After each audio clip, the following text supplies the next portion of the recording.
Shavuot is here, and there's a bunch of different laws that we need to know. That's in the beginning of the lecture. After that, there's something much more critical for the rest of the year. In fact, it's based on a verse from King Solomon that's going to determine whether we're going to heaven or the other place. In fact, it's so critical, it's one of the foundations of the Torah, and most people don't even know it's an obligation. After that, there's a bunch of different questions from people around the world.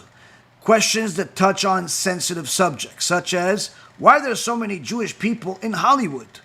What about black people? What about green people? What about burgundy people? All types of people. Is there discrimination? Is there assimilation? What about the converts? What about the communities that reject converts? What about a lot of stuff? Watch it, learn, enjoy, share, donate when you can, but most importantly, remember, be holy.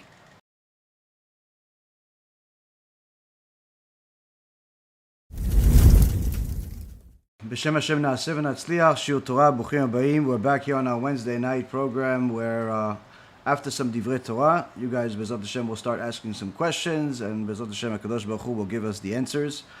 Tonight's shiur is going to be for the Refuah Shlema for Rabbanit Sarah Bat Anat, Rav Ephraim Ben Shulamit, Rabbanit Levana Bat Sarah, Avimori David Ben Esriya, Imimorati Doris Bat Jora, and also all of our dear friends that continue to support the organization, continue to help us in all the wonderful things that the organization is doing. And Baruch Hashem, we did some calculations over the last couple of days of the amount of help and resources we've invested into helping Am Yisrael in the world over the last several years. And Baruch Hashem, the numbers are astounding. All thanks to Kadosh Baruch Hu, and of course, all of his messengers that choose to be his messengers, which are you people and the rest of the people that have been watching our lectures throughout the years. So tonight's shiur is going to be a little different, where we're going to certainly speak about Torah, but this week we have Shavuot. We have the holiday of Shavuot. In Israel, Shavuot is one day, and therefore they still have the holiday starting tomorrow night, and then the holiday ends on Friday night before Shabbat starts, and then they have Shabbat, so therefore they still have the weekly Torah portion, the weekly parashat Naso. But here in the exile, we always have 2-day Yom Tov, 2-day holiday, and therefore the holiday goes into Shabbat. We have the holiday starts on Thursday night at the same time, but it's also Friday night and ends at the end of Shabbat. So Shabbat is both Shabbat and Yom Tov this year. So therefore we don't have Parashat Naso. But even with that, there's still a lot to learn from the weekly Parashat that is certainly relevant to everything that we're doing, Baruch Hashem. And of course a lot of other aspects of the Torah. But one of the things I wanted to cover briefly is some of the simple laws. Of course, this is something that everybody should have been studying at least for the last month, of what to do on Yom Tov. Anyone that knows how to keep Shabbat more or less knows how to keep Yom Tov. But just to give you guys a rundown of some of the things you have to take into account in preparation of Shavuot. Shavuot, first and foremost, is something that Jews have been preparing for the last 7 weeks.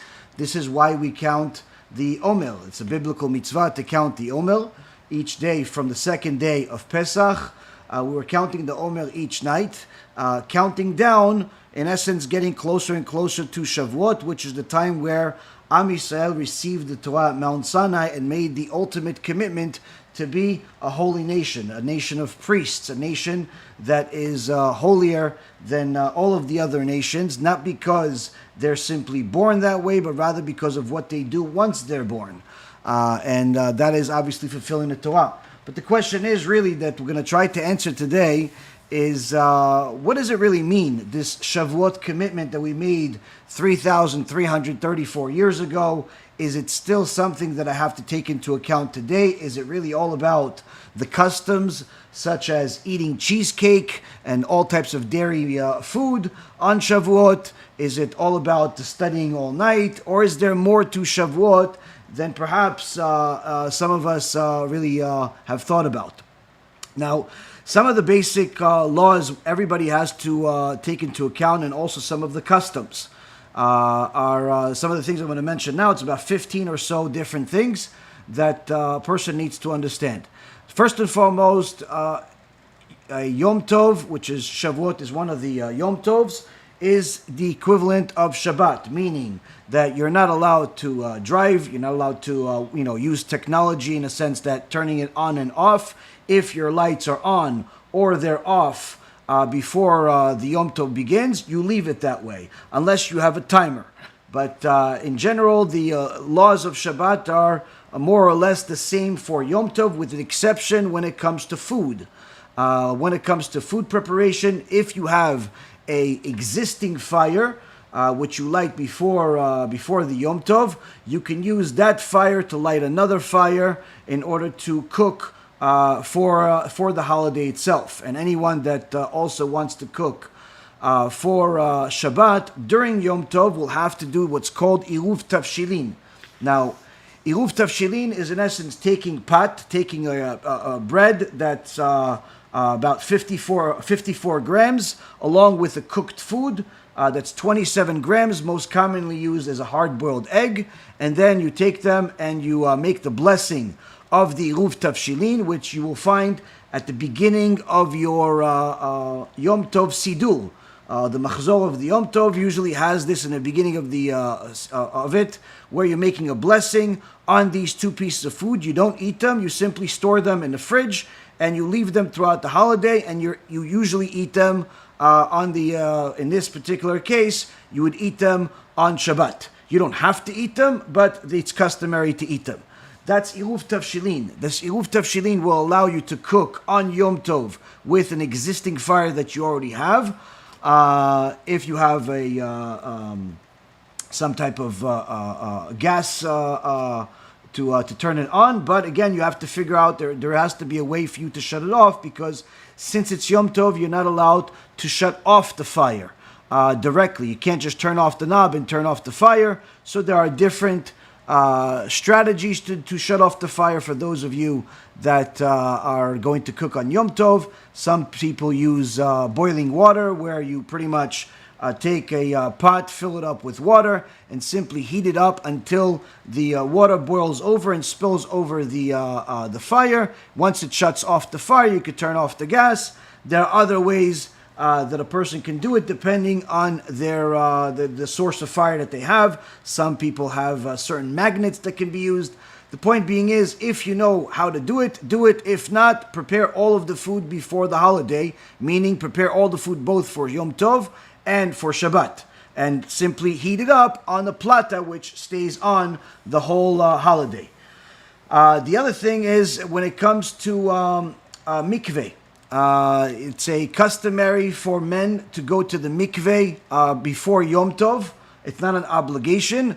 Certainly, it's something that's good to do if you have a good mikveh, a kosher mikveh that you can go to. Then whether it's the ocean, that is private ocean where there's no Modesty there, or there's a mikveh near you that you can go to, then this is good for men to do. Women, obviously, it's not relevant to them. Women only go to the mikveh after they are pure. Once their menstrual cycle is completed, in accordance to the laws of family purity. The second thing is in regards to mikveh. If somebody cannot go to the mikveh, Chachamim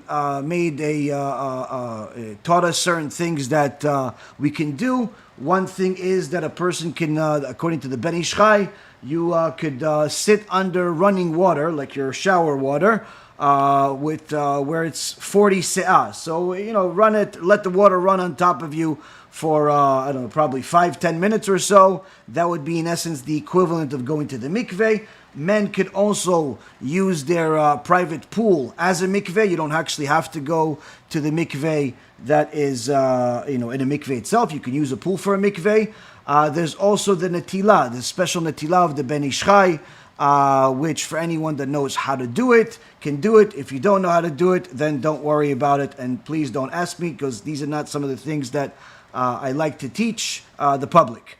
There's specific names and all types of Kabbalistic things that are not necessarily for everybody. But point is, if you know how to do it, just like if you know specific laws about tefillin that are not necessarily common knowledge, you could do certain things with them. If you don't, then Bezat Hashem, when you do know, then you'll be able to do them. Next thing is in regards to haircut. Haircut is already permissible since the time of Lag BaOmer, but according to the Kabbalists, it's best, the Arizal says that it's best to wait until the eve of Yom Tov, of Shavuot, which means tomorrow, to get a haircut for men. Good to get a haircut, shower, wear brand new clothes if possible, or at the very least your Shabbat clothes. If one shaves, just make sure it's not with a razor. And also for all of you that are getting haircuts, make sure that when you get a haircut, the sides of your head are no shorter than a number 2. No shorter than number 2. Some say, a number 1 is allowed, but this could be problematic because some of the razors don't have necessarily the same number 1, and number 1 is too short. So to be safe, no shorter on the sides of the head than a number 2. For those of you that have lost your hair or lost some of your hair and you shave your head, you should know that you're not allowed, according to Judaism, you're not allowed to bick your entire head where it's completely bald, which includes your sides. This is completely forbidden. It's a Torah prohibition to do it throughout the entire year. So anyone that shaves their head completely, or it's it's close to 0 or number 1, you have a very serious problem, because simply every second that you have this haircut, you're making a sin. This is certainly not something that you want to bring into the Shavuot holiday or into your life altogether. As I said, fire to fire, the best thing to do is to get one of these 48-hour candles and light them before the holiday. This candle is what you'll use to light other fires, whether it's the barbecue grill or the stove top or other candles for Shabbat. Which again, the candles for Shabbat, this is you have to use from existing fire. You have to use existing fire to light the candles of Shabbat, but you also have to, in the exile, you have to light a second day Yom Tov. So what you do is you first you light, you first make the blessing, and then you light. Ashkenazim usually make the light the candles and then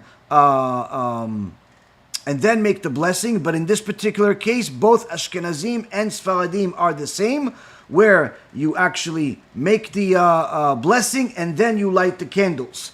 Now, if you're going to light candles that have the oil and you need to prepare everything before the holiday. Prepare everything for the whole holiday. So if, let's say, you have a couple of oil,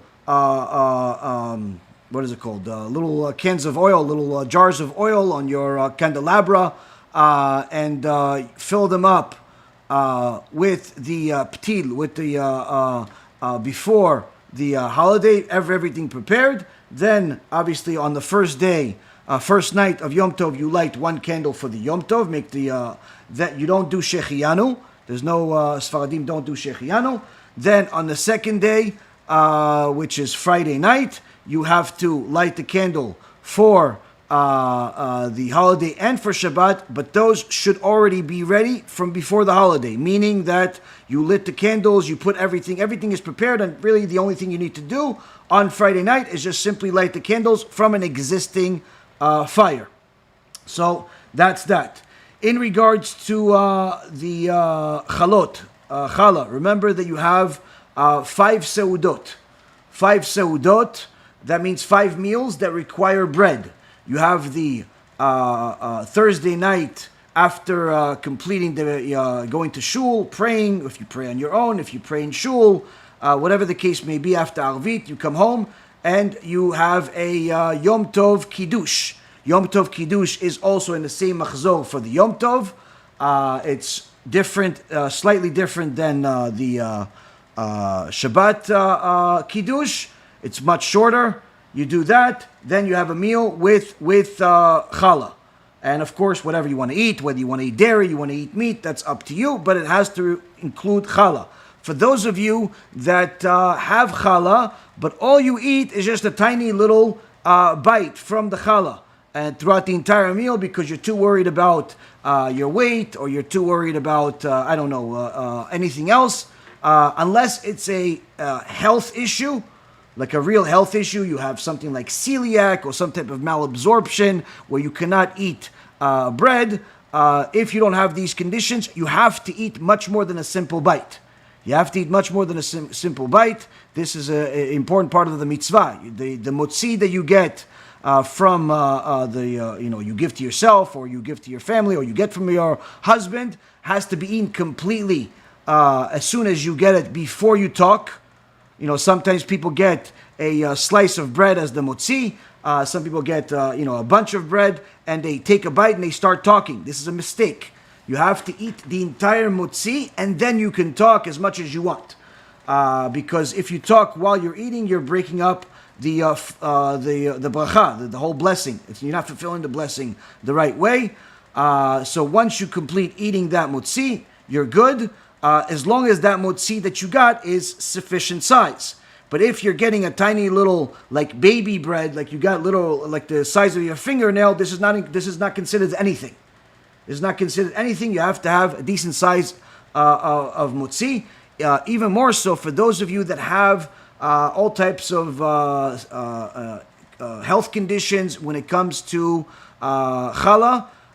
Either if it's a health issue, like a serious health issue where you're going to go into pain, or you can get an allergy of some kind, then either don't eat it at all, don't eat the motzi at all, or there are recipes for to make challah that's still considered challah without the gluten in it. Anyone that needs it can get it from me. You could simply send me a text message on WhatsApp, and I could send you the recipe to make challah. I don't know if you're going to necessarily have enough time to make it, but for those of you that want it, you could send me a message and we could send it to you either way for future purposes. Next, in regards to everyone that has a water urn, where hot water urn, since we're not allowed to heat new water, on the holiday, on Shabbat, so people usually have a hot water urn that keeps the water hot throughout all of Shabbat. The same concept with Yom Tov. The only difference between Yom Tov and Shabbat is that since you're allowed to cook on Yom Tov, you are allowed to add more water to an already on hot water urn. You could add water to it. So let's say, for example, on Thursday night, you have a bunch of people over, and then Friday, you have also people over during the Kiddush during the day, and you've almost completed, or you drank most of the hot water. People like tea, coffee, whatever you like, hot drinks that you like. No problem. You can add more water into the hot water urn before Shabbat. This is not allowed on Shabbat, only before Shabbat. You're allowed to do it. Now, as far as the back to the challahs, you have the first Kiddush on Thursday night. Then you have the second Kiddush on Friday morning after prayer. There's a Kiddush. If the person stayed up all night, then he should either have a short Kiddush meal, something small to have with the family, and then go to sleep, or they could go to the next minyan, pray really early, assuming they stayed up all night, and then get a few hours of sleep. And then when you wake up, around 11, 12 o'clock, you could have the Kiddush. That's your second meal. Okay, so that's the second challah. Then you have the third Kiddush on Friday night. That's the typical Shabbat Kiddush. Typical Shabbat Kiddush also will include some words from Yom Tov. When you say Birkat HaMazon, you have to still add the extra prayers, extra blessings for Yom Tov.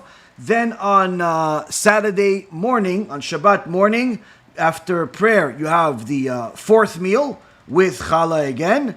And then the third meal, the Seudah Shlishit, on Friday afternoon. That's when you have the fifth one. So that's 5 challahs that you have that have to be complete. Whether you have more than 5, that's obviously up to you. Every family, is bigger and smaller, but you have to have at least 5 complete challahs or 5 complete bread, where it could be pita, but it still needs to be complete. Don't use the one that you already ate from for the kiddush. So you need to have 5.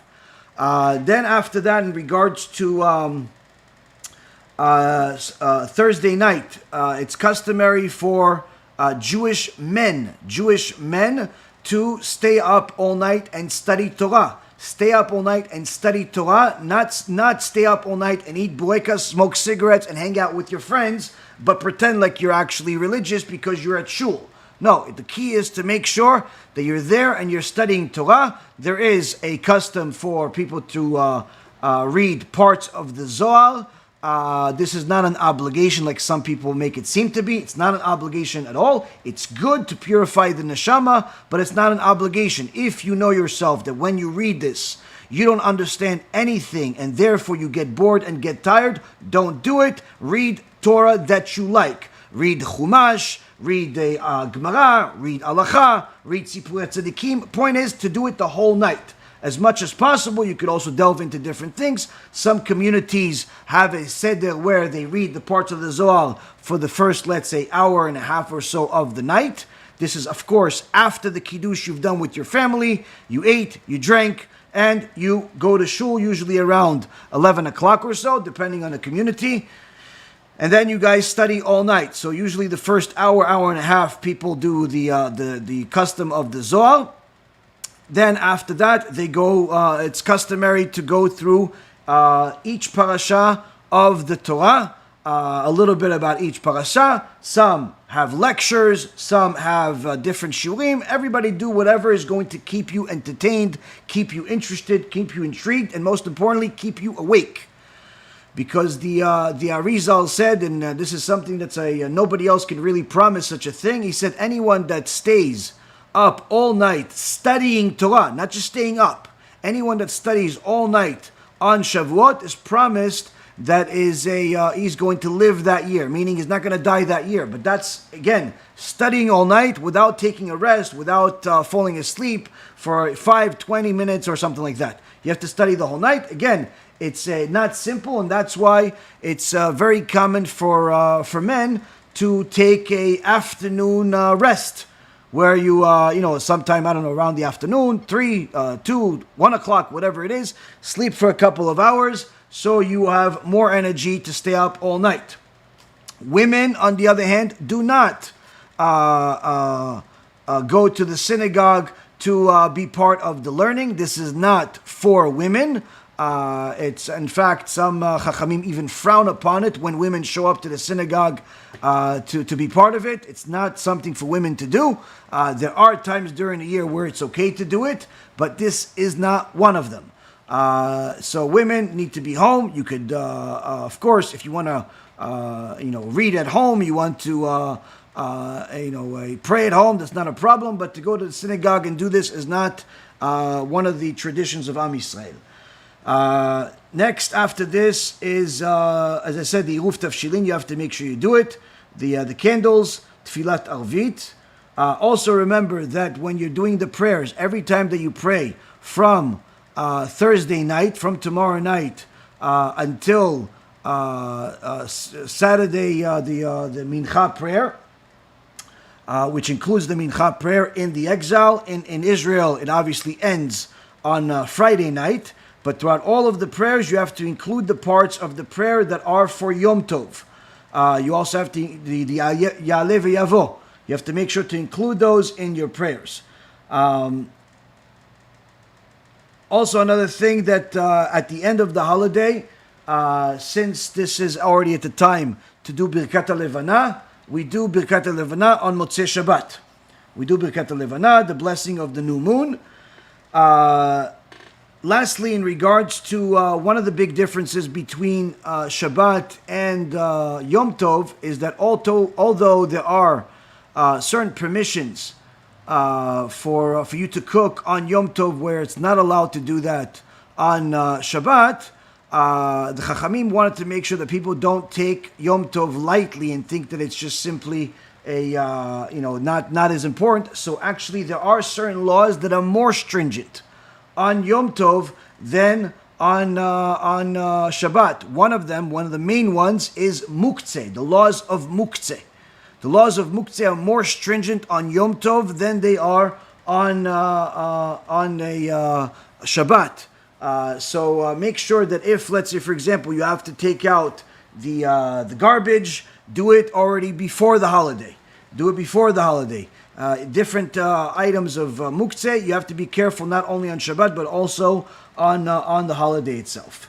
These are the basics of the laws, but then there is one more that we're going to discuss and go deeper into. Now, the Rambam writes that when it comes to holidays for the Jewish people, all of what I just mentioned to you is a certainly critical halachot, critical laws of the holiday, which most people that are obviously Torah observant, at least trying to be Torah observant, don't necessarily have a problem with, don't have necessarily much of an issue to implement them. But there is one particular law that either it's unknown by most people or it's simply something people don't think is as important. And in fact, this is one of the foundational laws of Yom Tov that is required, is actually this. And this is the mitzvah of giving tzedakah to people that are involved with learning Torah or teaching Torah or both before the holiday. It is very critical for a person to understand this is not a custom. This is an halacha. And it's across the board for all holidays, but it's even more auspicious time to donate money for people that are toiling in Torah before the holiday, because this is the holiday of Matan Torah. This is the holiday of Matan Torah. Now, of course, the average person is going to tell you, fine, no problem, I'll give $5 and $10 and $20, and if that's literally all you can afford because all you make is, $100 a week or $200 a week and all you can afford is to give $10, no problem. This, everybody obviously has to do things relevant to them. But the truth be told that most people in the West are making a whole lot more than that. And in fact, there are many people that make a fortune. They may not consider it a fortune because they have the income but not the blessing, but they certainly make a lot more than simply the $10 that they give warrant. And sometimes even 100 or 1,000 or 10,000 is not enough, all depending on the person that is giving.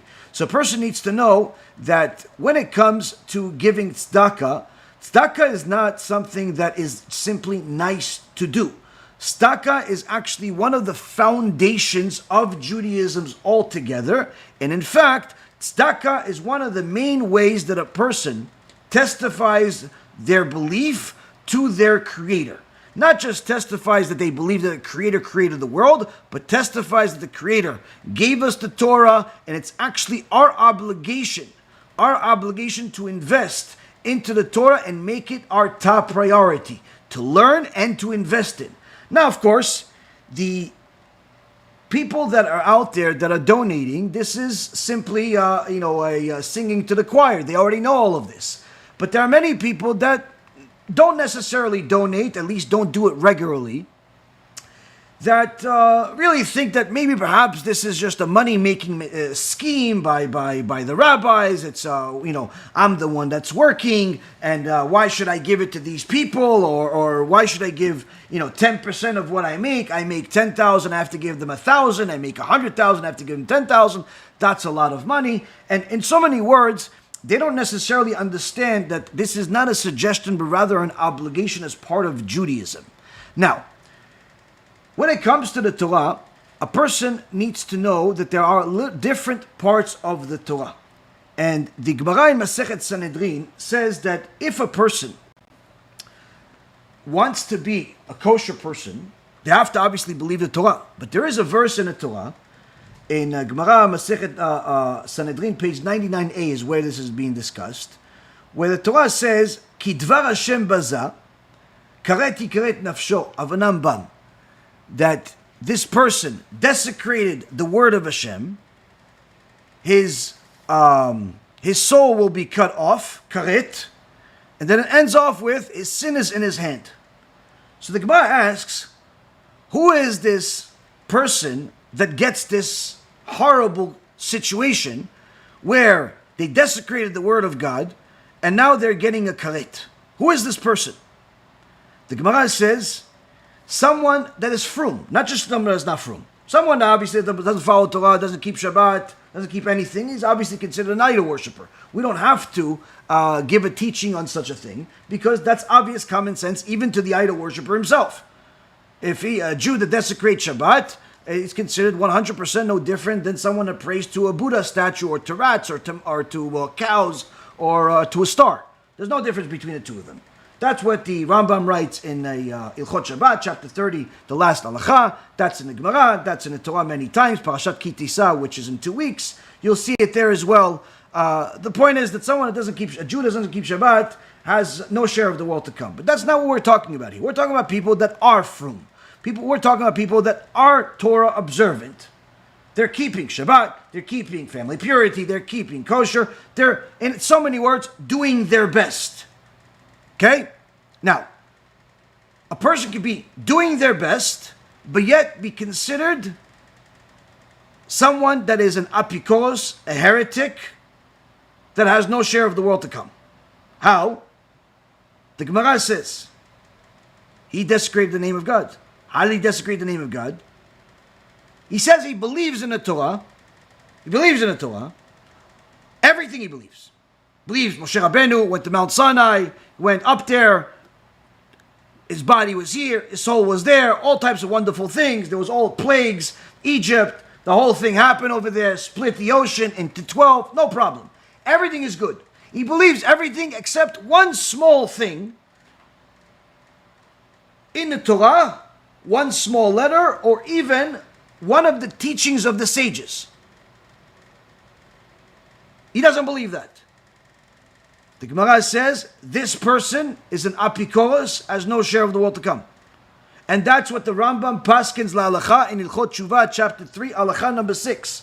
When it talks about these are the people that have no share of the world to come. There is the missionaries, which is called the minim, people that are enticing Jews to go to all forms of idolatry, such as Christianity, Catholicism, Buddhism, LGBTQism, all this other types of idol worship. Then there's also the heretics, the kufrim.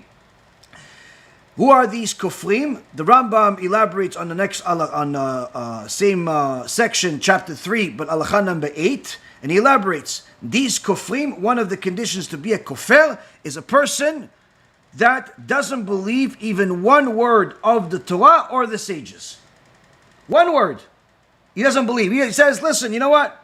I think everything of the sages, the Torah is true, everything is good, but I think that over here, when they mention this in the Gemara, it doesn't make sense, because according to my logic, or according to the scientist on that gave a TED talk, or according to whoever, whatever, the sages are wrong here.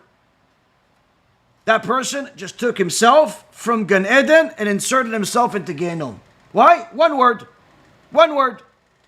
Now, what are some of the things that we know and we love and we believe, but yet you can easily have an average person that's frum? I have a tough time believing. I'll give you a story. The time of Korach was not a Rasha from birth. In fact, Korach was a tzaddik. Chachamim say that Korach was a Navi, was a prophet. He was from Shevet Levi. He did amazing. HaShem blessed him to be the richest man in the world, so much so that he had more money than anybody in history, to the extent that until this day, there's an expression in Hebrew which is Ashir ke Korach, rich like Korach. Korach was enormously wealthy. The Gemara in Masechet Shabbat says that's actually part of his downfall, is that he started giving money to the different leaders of Am Yisrael, and they started simply agreeing with everything he said. So the owner of the money is the owner of the opinion, in so many words. And Korach saw in B'Ruach HaKodesh that Shmuel HaNavi is going to come from him. So he figured that he must be better than Moshe Rabbeinu. If Shmuel is going to come from him, certainly he's going to win this argument against Moshe Rabbeinu. And since the logical way wouldn't work by simply explaining to people, this is what I saw, or I am better, I'm a better speaker, whatever it is. What did he do? He invented all types of lies. He said that Moshe Rabbeinu is really trying to steal our money. He's telling us that we have to buy mezuzot, like the $500 mezuzot, $150 mezuzot in every door. Why do I need to buy a mezuzah if I have a Sefer Torah? So Moshe Rabbeinu is probably just trying to make money out of us. Or another midrash says that Korach says Moshe Rabbeinu is trying to make money on us by telling us that we have to buy tzitzit. The tzitzit that has to be special made, where the whole thing is a white, except one ptil, one little string has to be tchelet. Tchelet that's made from the blood of a specific animal. It doesn't exist anymore, even though there's some debates in the world that it does. Point being is, Chachmei Israel do not accept that tchelet is still around in the world today, but at the time of Moshe Rabbeinu, certainly it was there. And one of the strings would have to be tchelet. So he says, why do I need one string to be tchelet if my entire garment is tchelet? My entire garment is this color. So I think it's Moshe Rabbeinu, maybe he has a factory or something. Maybe he's trying to make money out of us. And he made up all types of lies. Then he said, look, all of these laws, when Moshe Rabbeinu is telling us we have to give maaser, we have to give tithe to the kohenim, that's probably because his brother's the kohen. He made his brother the kohen, so he wants us to give him money. And I can tell you guys, he says, that this is not good. I just spoke to an old lady, he says, and this old lady used to be rich. Her husband died, but he gave her a bunch of money, gave her a bunch of fields, but she had to give Moshe more and more pieces of it every month. Eventually she said she couldn't handle it. She sold a field, she bought some animals. But then Moshe Rabbeinu and his brother came and they said, no, you got to give us from this too. So she kept giving him until the point where she had no money. See, so Moshe Rabbeinu stole everything from her. These are the types of lies that Korach invented. Now, unfortunately, because he had so much money, and apparently he was a good speaker, people believed him. So much so that there had to be a showdown. A showdown where Moshe Rabbeinu brings the Ktoret, he has to bring an incense offering as a sacrifice to HaShem, and Korach and his 250 rabbis that follow him also bring it. Moshe Rabbeinu is praying to HaKadosh Baruch Hu, don't listen to their prayer. Korach is certain he's going to win. And there are plenty of followers that also are certain that Korach is going to win. So much so that this causes commotion in the heavens. To the point where the angel of the sun, the sun, every one of the creations has an angel. The grass in your front or backyard has an angel next to it. The Gemara says that each day tells it, grow, grow. There's an angel for the moon. There's an angel for the sun. There's all types of angels. Rabbi Akiva says in a Bereta, there's an angel in the middle of the universe, where the name of this angel is Israel. And it has the name, has some type of tzitz on its head, and on it, it says Israel. And then each day, at a specific moment, it roars in the middle of the heavens, Barechu et Hashem mevorach. Bless Hashem. Bless Hashem to all of creation. And all of creation responds, Baruch Hashem mevorach leolam va'ed. Blessed is Hashem forever and ever. There's such an angel. Imagine how big this angel is. So there's all types of angels. One of the angels is the sun. The sun. The sun that is, apparently according to the people that are familiar with the distances between Earth and the sun, they say it's 93 million miles away from us. Good. The angel of the sun cries to HaKadosh Baruch Hu and says, HaKadosh Baruch Hu, I've had it with this. If you let Korach continue this way, embarrass Moshe Rabbeinu, and you let him win, tomorrow I'm not shining. I'm not shining tomorrow. Says HaKadosh Baruch Hu to the sun. So when Moshe Rabbeinu is being embarrassed, you threaten that you're not going to do your job and shine. But what about when people are making fun of me? What about when people are not believing in me and they're praying to idols.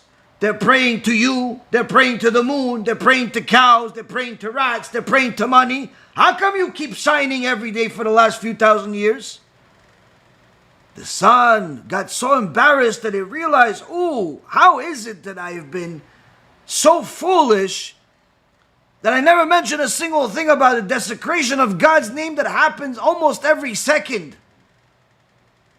People are praying to idols. People are praying to money. People are praying to all types of shtuyot, all types of nonsense. I never said anything. But Moshe Rabbeinu, I said something. Not that Moshe Rabbeinu is no good and I shouldn't vouch for him. But how come I didn't do the same thing for HaShem?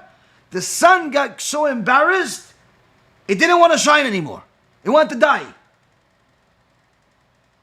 HaKadosh Baruch Hu said you have to shine.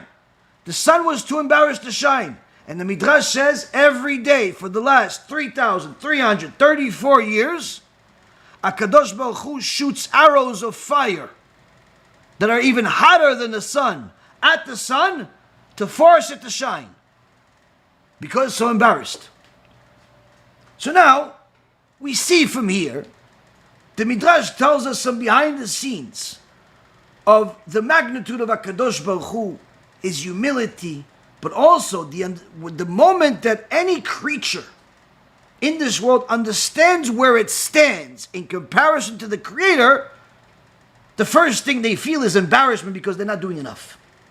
So how could it be that a person hears that the rabbis, the yeshivot, the different organizations that are publicized in Torah says, give tzedakah, it's important to help the poor, help the needy, help the Torah scholars, and either they don't give, or they give whatever change they have in their pocket, while the millions and the hundreds of thousands and the tens of thousands are stored safely at some Bitcoin or some stock or some bank account that's giving them 4% interest.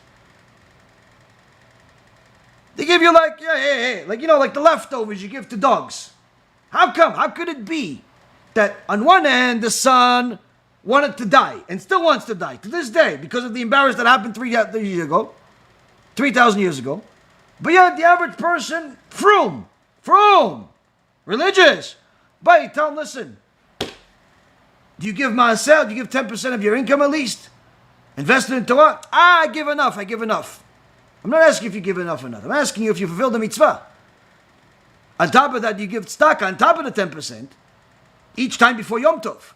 Each time there's an opportunity. Each time you have extra. Do you know the laws of tzedakah? Do you know the laws of money? I give enough.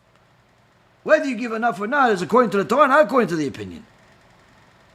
Now, one of the things that we learn from history is that in reality, nobody outlives their money.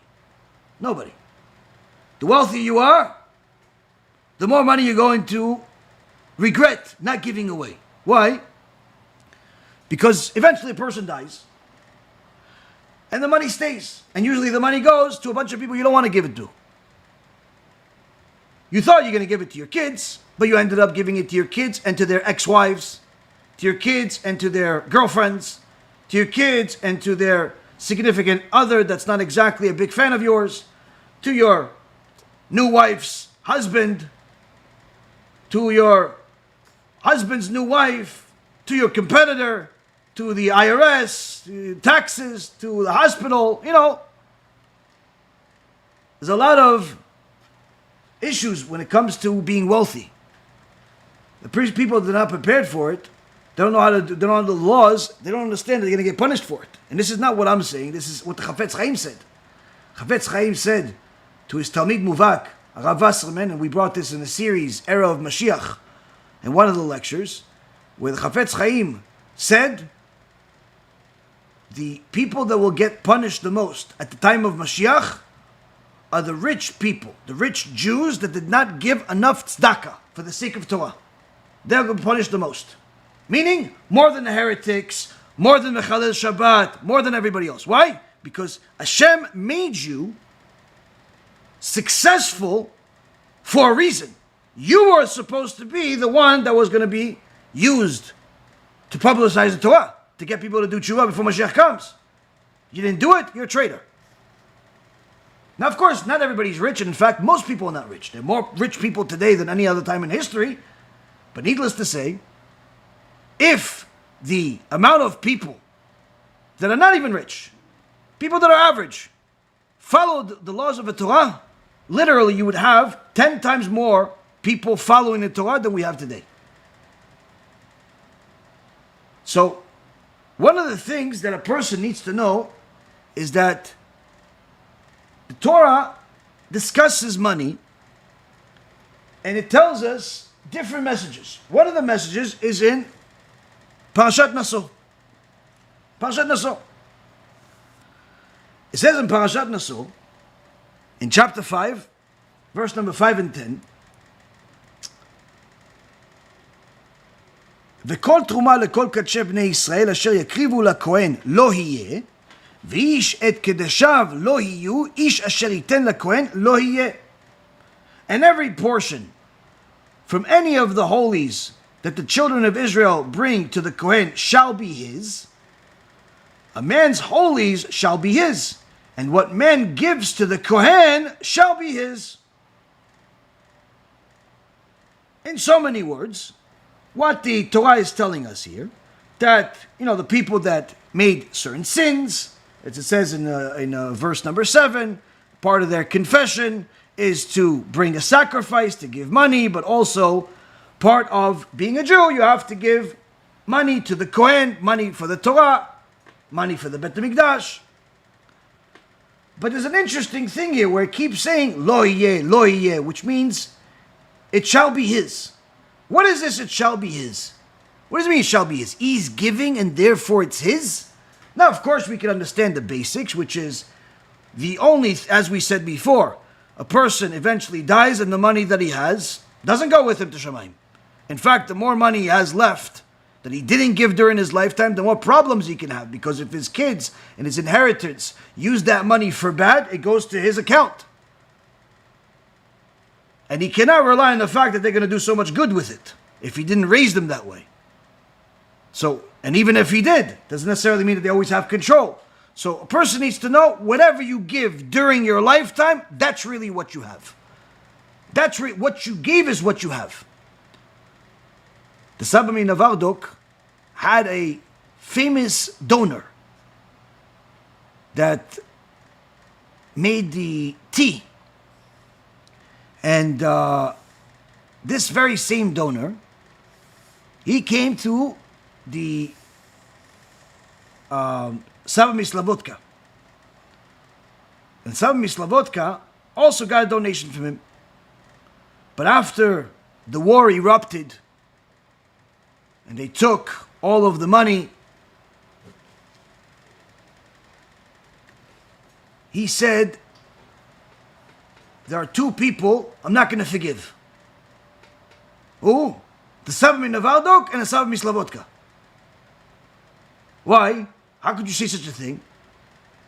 He says, how come when they came to me for tzedakah to collect money, why didn't they come with guns? That way, they would take all the money, so at least the money that I had could be used for Torah, for good things. Instead, what happened? The Nazis took it. The communists took it. The evil monsters took it. Why didn't the rabbis come with guns? Tell me, give me all the money, let's go, we have to publicize Torah. And he was serious. He was, Mamash, I can't believe I missed out. And he was a tzaddik, big tzaddik. Big tzaddik. Chacham, tzaddik, ashir, everything he had. Mamash, he was upset that he didn't give enough. So now, we understand that certain people see a verse says what you have is what you give, good. What does the Torah say? What else does the Torah say? Rashi al Makom says, Rashi says, Lo yeh shall be his, means Lo yeh arbe mamon. To him shall be a lot of money. To him shall be a lot of money. Meaning, the fact that he gives charity is going to be the reason why he will have a lot of money. But how can it be? If I made 10,000, I give 1,000. I have 9,000. Rashi says, no. You have 10,000. You gave 1,000. You have 9,000. but HaKadosh Baruch Hu himself promises you'll have more than 9,000. How? He has all types of ways. All of a sudden there's a new customer. All of a sudden the existing value increases. There's 1.5 million different ways that HaKadosh Baruch Hu can increase your wealth. This doesn't happen right away. Everybody has their own tests, and then HaShem has timing specific to each and every single circumstance. But nonetheless, a person that gives on a regular basis for the sake of Torah, there's no question the Torah promises that he will have more. He will have more. Now, the parasha continues and says, right after this whole thing about the giving to the kohenim, and that he will have more money, it goes into the next segment, which we'll elaborate on further next week. But the next section goes into Parashat Sotah, which is the wayward woman, a woman that is suspected of committing adultery. Now this is one next to the other. The Torah doesn't connect things for no reason. Why is giving to the Kohen, giving to the Torah, connected to a woman committing adultery, a sinful woman? Even if she didn't commit adultery, she's still considered a sinful woman because of how she segregated herself from everybody and secluded herself with a man that's not a husband. So either way, she deserves the embarrassment and may deserve death if they actually committed adultery. Why is this connected? Why is this connected? And then further, the Gemara in Masechet Ta'anit, page 9a, says in Parashat Re'eh and a few other places in the Torah, Ma'aser v'titasher. If you give, like Rashi said, you give, you can have more. In fact, if you give the 10%, you'll be rich. You'll be rich. What's the connection between all of these? There was once a businessman that came to the Chofetz Caim. And he came to the giant sage of the generation, the Kohen Gadol, Chofetz Caim, and he says to him, Rabbi, I was considering opening another business. What does a rabbi think? Why you want to open another business? He goes, I want to make more money. Oh. He goes, I'll answer you with a story. Chachamim like to answer questions with stories. He says to him, there was once a villager, not so smart, villager. He used to have a barrel of wine, and he would sell cup by cup. People would come, take a cup of wine, and he had the dispenser tap open, give him the wine, he gets the ruble, finished. One day this villager is thinking, what can I do to make more money? And his wife, who perhaps has the same level or lower IQ than he does, says to him, honey, I have a great idea. Great idea of how you can make more money. You have a barrel of wine with one dispenser. Why don't you connect a second dispenser to the same barrel? That way, you make double the profits. The Chofetz Caim goes back to his students. He goes, what do you think about this woman's suggestion? You think he's going to double his profits? The guy says, no, of course not. She's a fool. It's the same barrel of wine. Your ears should hear the words that are coming out of your mouth. Your ears should hear the words that are coming out of your mouth. It's the same barrel. Getting a second business is not your key to making more money. If HaKadosh Baruch Hu wants to give you more money, He doesn't need to give you it to a second business. The blessing doesn't come from a second business necessarily. You want to open a second business by all means, but don't think that the second business is what's going to give you more money. You have to know where the money comes from. It's not coming from the second business. It's not even coming from the first business. It's coming from the creator of all businesses, the creator of everything else that exists. HaKadosh Baruch Hu, He's the one that decides. The Gemara in Masechet Rosh Hashanah, page 16, and also Masechet Beitzah, also page 16, says, on Rosh Hashanah, HaKadosh Baruch Hu decides how much money you're going to get for that year. It's already decided how much money you're going to get. Now, how much blessing you're going to get, the Mishnah says, is determined day by day. You do good things, the blessing changes. Bad things, the blessing changes. What does it mean, blessing? It could be decreed that you're going to make $1 million this year. But the blessing is so minimal that out of the $1 million, you only keep 10,000. So the guy that works at the local, gas, giving gas to people, he makes minimum wage. But I can promise you, at the end of the year, he has more than 10,000. Meaning you and him, he's richer than you. How? He has better blessing than you. So the blessing is determined day by day. Now the Gemara, in Masechet Ketubot, page 50, says that a person shouldn't spend more than chomesh on charity. A person shouldn't give more than 20% on charity. But the Chachamim elaborate on this. This is for the average person. Average person, I don't know, in today's world, if you're in the Western society, in America, you make 100,000, 200,000, it's almost normal. Of course, many people make 30 and 40 and 50,000 and they have to have 3 jobs in order to have that kind of money. No problem. If you're in different parts of the world, you're in Africa, if you make 10,000 a year, you're already doing great. So different people, different amounts. But the reality is that the chomesh, this giving 20%, not 10%, that's the ceiling for those people. But it's not the ceiling for the people that make much more. A person that makes $500,000, $1 million, $5 million, $10 million, all types of big numbers, has a lot of money already, certainly that person can give much more than chomesh. Why? Because they don't need all that money. They don't need $1 million a year, $5 million a year, $100 million portfolio. They don't need that. So certainly, their limitation is not 20%. The Midrash Haggadah brings a story of a wealthy man that had 1,000 acres of land. Huge amount of land. I don't know if you ever saw what an acre of land looks like. It's a pretty substantial amount of land. 1,000 acres, huge. I remember years ago when I was still on Wall Street, we made an investment in a property. And we bought 37 acres. Some property, I don't know, I had some crazy fantasies in my head that one day I'm going to have, I don't know what I was going to have in this property. Bought 37 acres of property. Now, I bought the property without even looking at it. One day I went to this place to go look at this property. I never saw 37 acres in my life. I saw Wall Street. I saw millions of dollars. That's what I saw. One day I go to this place, as a mountain, and there's this, and I'm like, okay, when does it end? He goes, oh, end? No, you have to be here all day. What do you mean all day? I don't have all day. For 20 minutes. 20 minutes, even with a car, you can't do it. Huge, 37 acres. Imagine 1,000 acres. 1,000 acres is a lot of land. So this one rich man had 1,000 acres. And he told his son, the secret to my success is because each year I give my maaser. I give profits equivalent to 1,000 acres every year.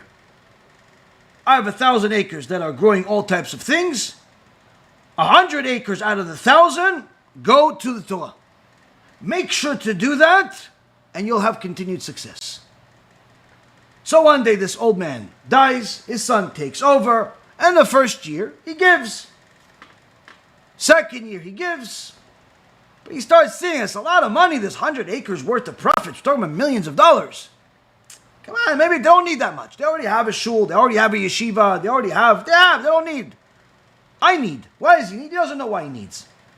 So he doesn't give 100. He gives 50. And he sees that his profits went down the next year. So you see, I'm not getting blessing from this stuff. So he gives even less. And the next year, the profits go down even further. He says, wow, this is terrible. He gives even less, and it keeps going lower and lower until he lost all of his money. On the day that he lost all of his money, pretty much declared bankruptcy, his family came and started celebrating. So why are you celebrating? I just lost everything. He says, no, it's a big day today. Why a big day? Until now, you were the giver that's mentioned in the parasha that gives to the kohen. You were the giver to the kohen. You were the giver for the Torah. Now that you've lost everything, HaShem has to be the kohen. He has to give you. So we're celebrating for you. Trying to make him feel better, but in reality, the disaster of all disasters. Disaster of all disasters. Why? He lost everything because he didn't give. Now, Rashi says, one of the reasons why you have the part where it talks about giving for the sake of Torah connected to Parashat Sotah, with the wayward woman, is because when a person does not give money for the Torah, Torah says, you'll see that one day your wife is going to commit adultery. What is the connection? That's what the Torah says. You didn't give to the Kohen, your wife's going to commit adultery. That's the meaning. But how does this be? How could this be? What's the connection?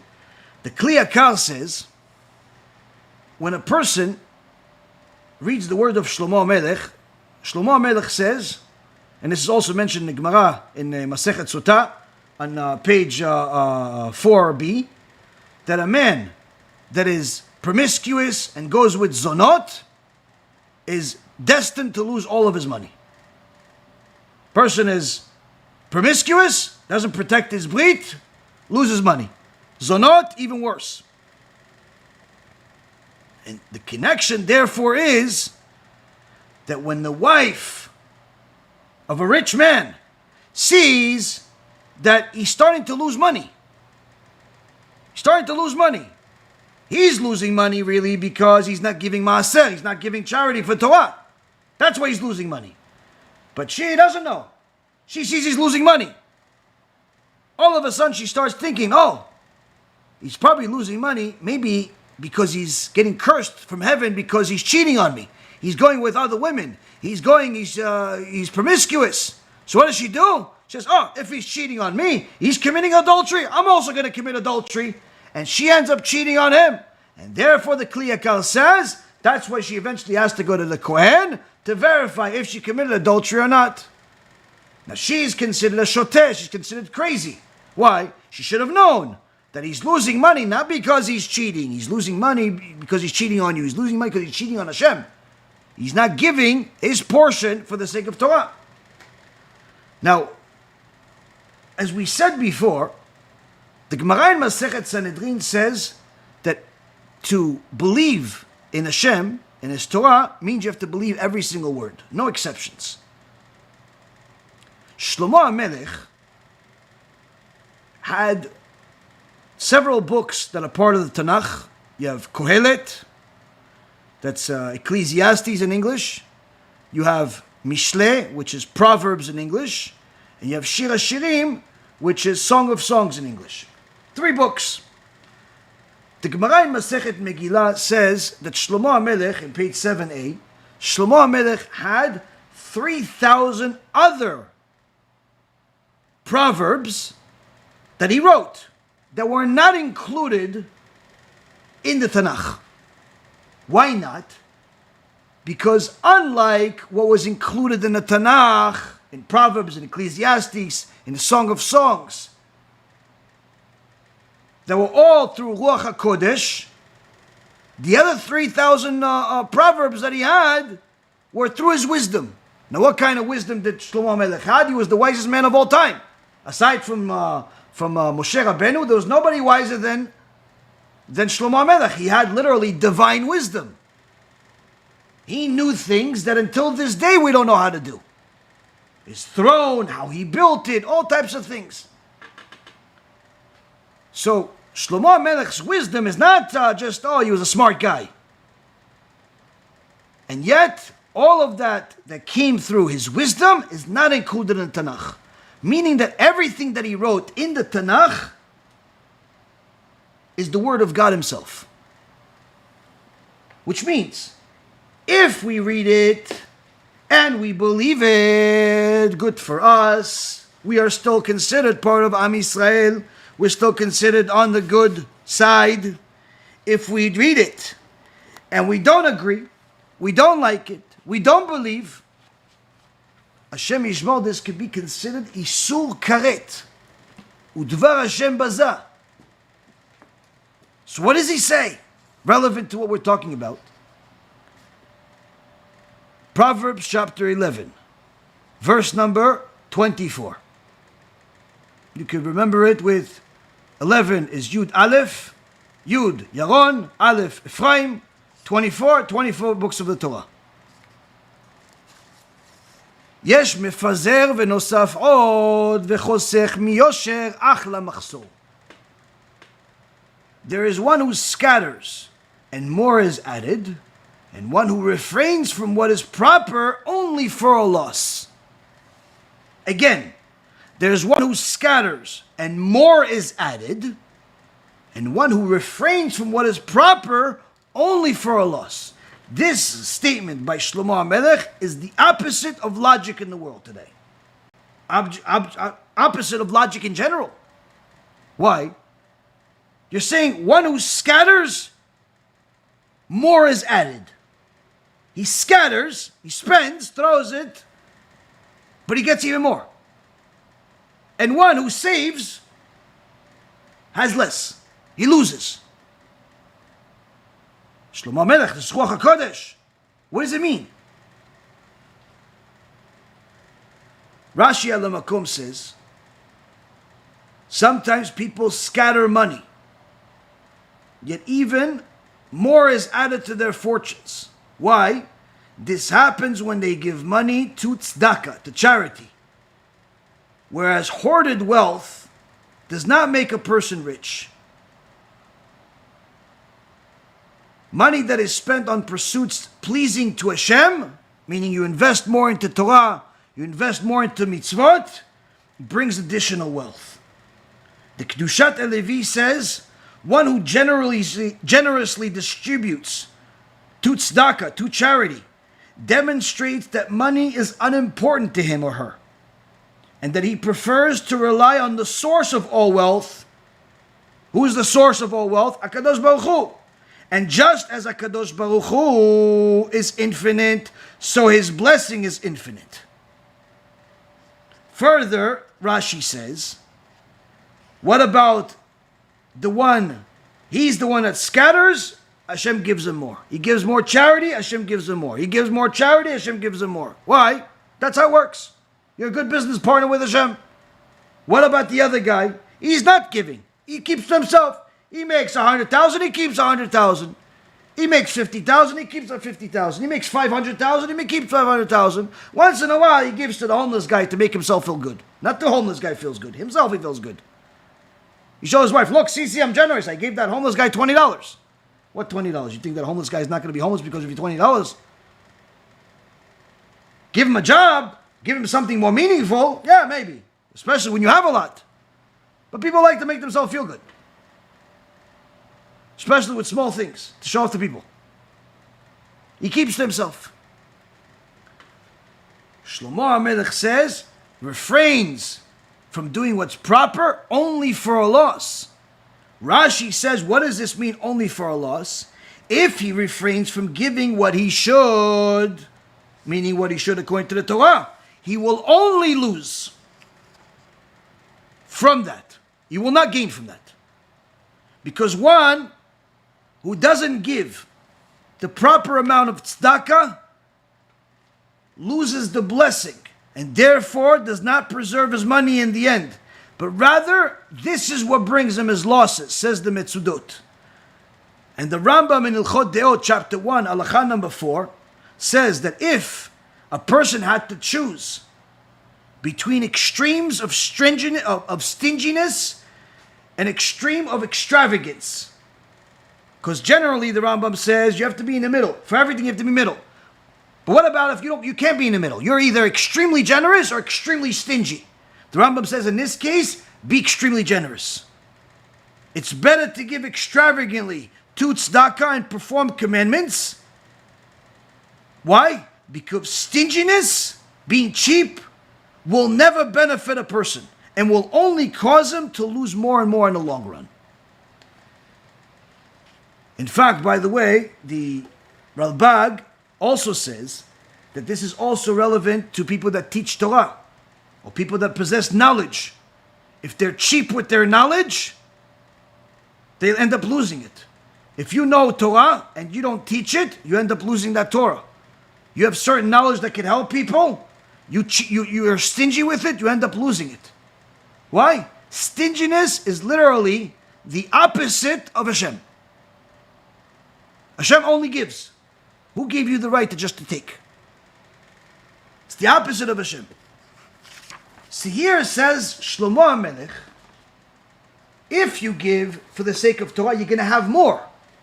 But he's not telling you, oh, this is a segula, this is good to do, it's a mitzvah. No, he's literally warning you. Just like the Chachamim were supposed to do. According to the tzaddik, where he says, why didn't they come to me with guns to take my money? At least the Nazis wouldn't have it, the communists wouldn't have it, I would have it in Torah.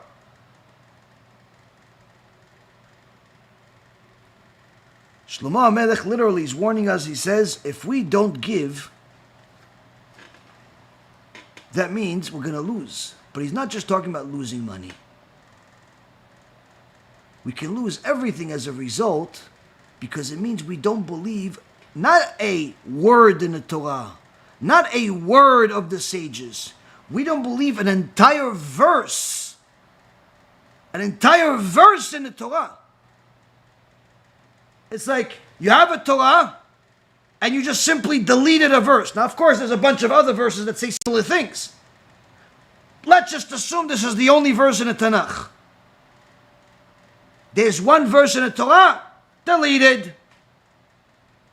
The Rambam paskins l'halacha, if a single letter you don't believe of the sages or the Torah, you're considered an apikolos. You're considered you have no share of the world to come.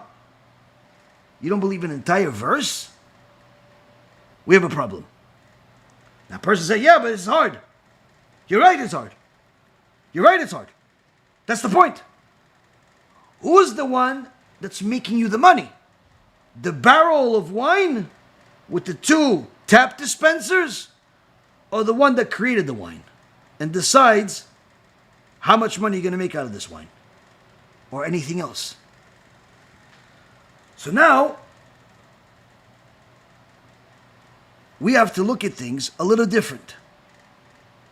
The Gemara in Bava Batra, page 75a, has Rabbi Yochanan teach a shiur, famous shiur, where he talks about the end of days, what will happen when Mashiach comes.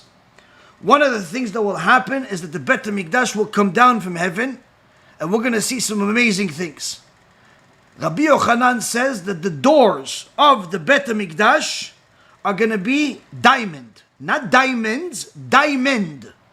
Each one is going to be a complete diamond, 15 meters long. You know what 15 meters is? It's 45 feet. Each diamond, each door is a single diamond. All the people in the 47th Street jewelry business will be happy to be sellers of this diamond. Rabbi Yochanan teaches this. One of the students listening to this, come on, who? 15 meters diamond, come on, today, he says to himself, today, we don't have a diamond the size of a chicken egg. What 15 meters? 45 feet diamond, 50 feet diamond? Chicken egg diamond, you're already one of the richest people in the world. The Gemara says, shortly later, this very same Talmud, this very same student, went on a ship.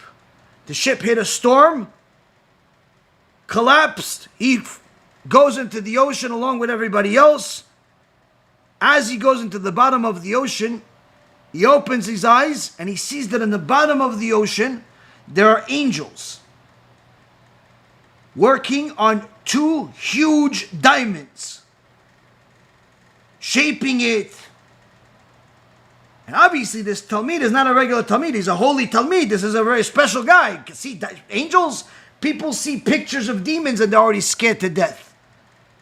They talk about it, they're scared. To see an angel and he's happy to see him, he talks to them. He says, what are you doing? He says, we're preparing the doors of the Bet HaMikdash. Hashem made him see what Rabbi Yochanan said. He survives the shipwreck. He goes to the beach. Goes to the yeshiva.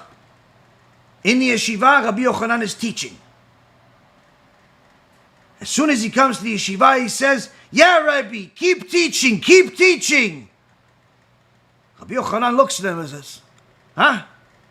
He says, yeah, Rabbi, keep teaching because you speak the words of God. what you said, I saw.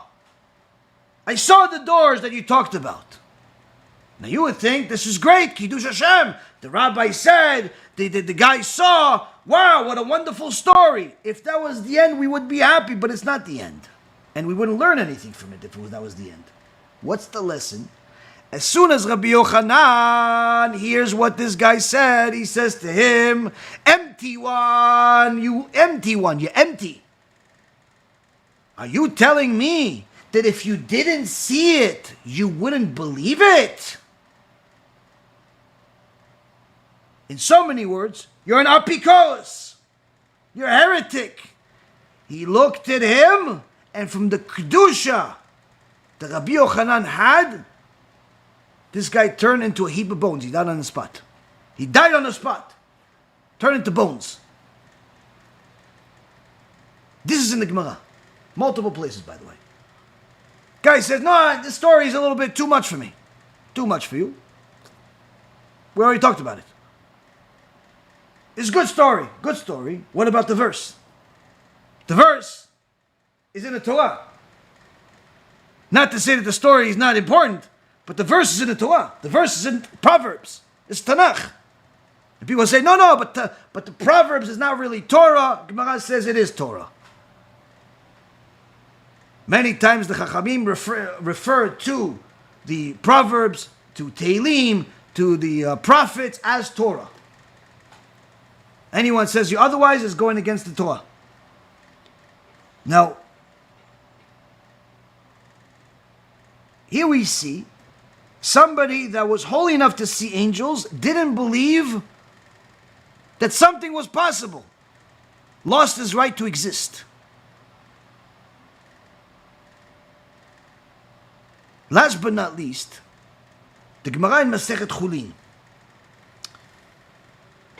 page 57b, brings a story where Rabbi Shimon ben Chalafta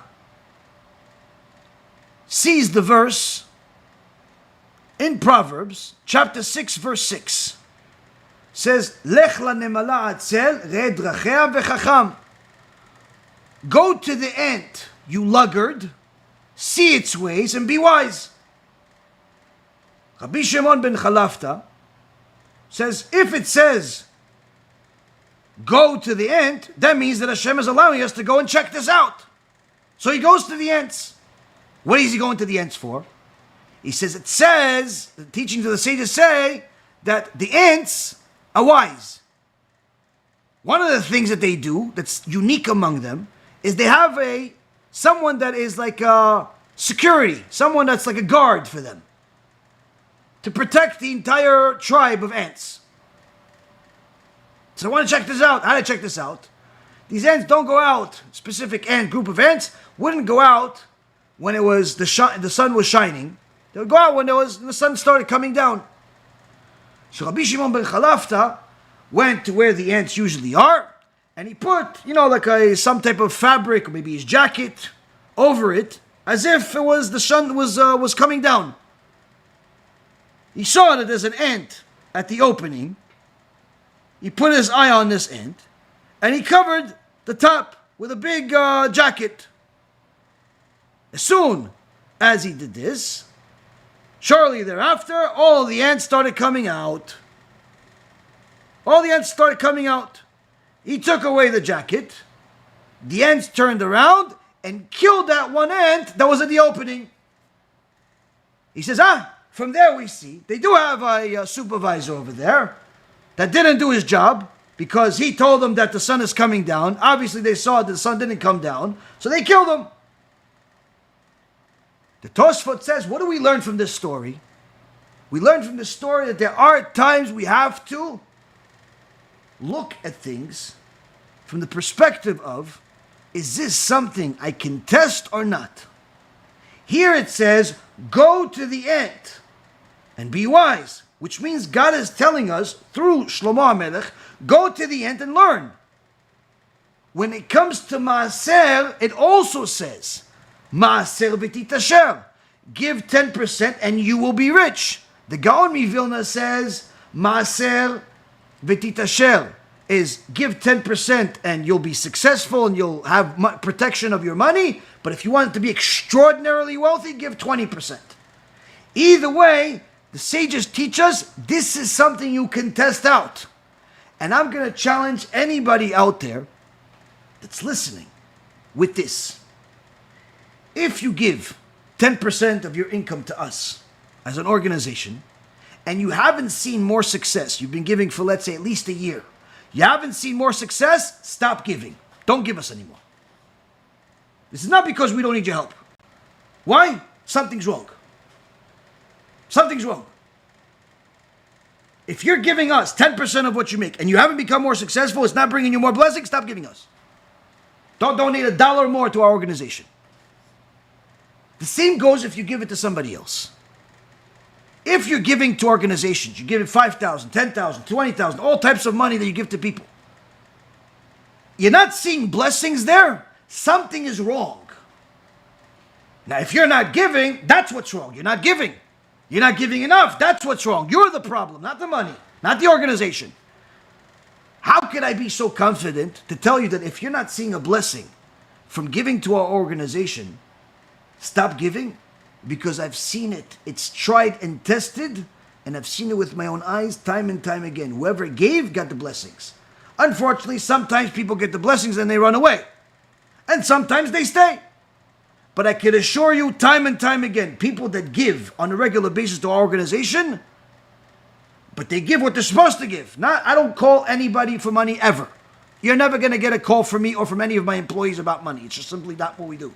But people that give on a regular basis, and they give at least maaser to our organizations, literally the blessings they get, sometimes they can't believe it. Sometimes people say, yeah, I got a promotion. They don't, yeah, you got. Why do you think you got a promotion? Why do you think you got a promotion? Oh yeah, I got a new customer. Why do you think you got a new customer? Oh yeah, I just found this new inheritance of some ant that I never knew existed. Why do you think this ant died and somehow put your name in the will? Why? Why do you think you got this? If you think you got it because you said to tzaddik or tzaddikah, fine, no problem. But I can assure you, there's a bigger reason. Shlomo HaMelech says, if a person scatters his wealth for worthy causes, he's only going to have more. He's only going to have more. If you are spreading your wealth, but you don't have more, something is wrong. Something is wrong. Why? It may not be a worthy cause. If we are the ones that's not a worthy cause, don't give. But if we are, spread the message.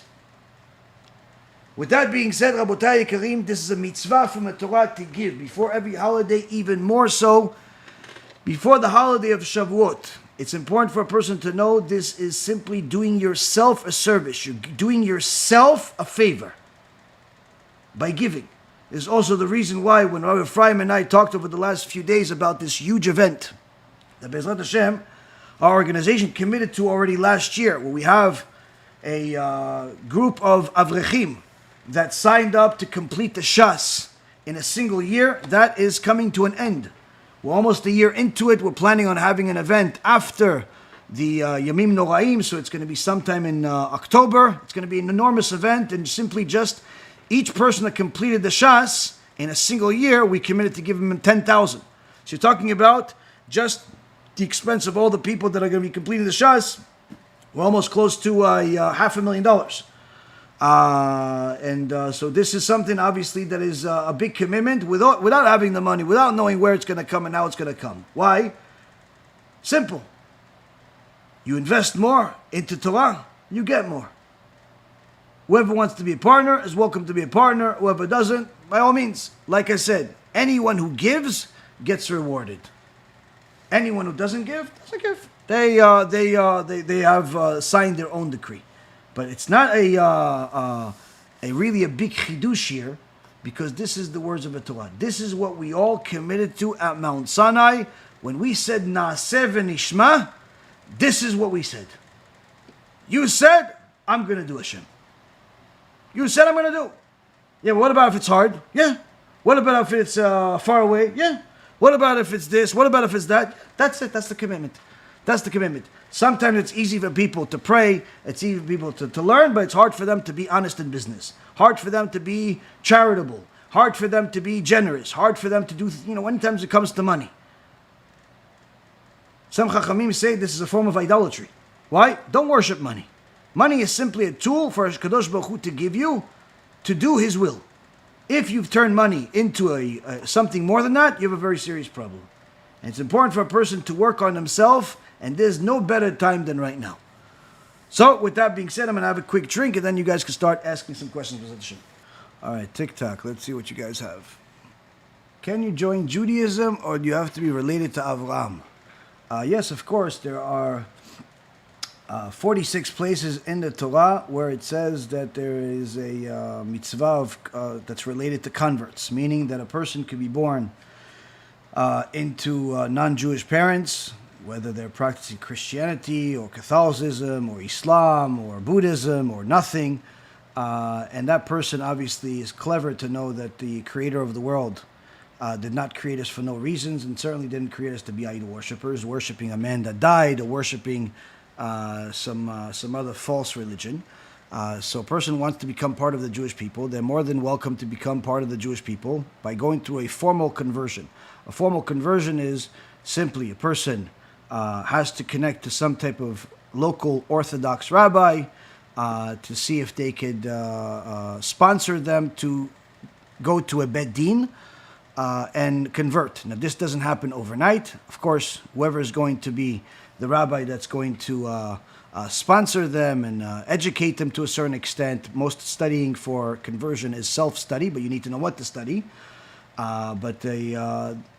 You need to learn how to be a Jew. You need to learn the different things. You need to learn the Chumash. You need to learn the laws. You need to learn different things.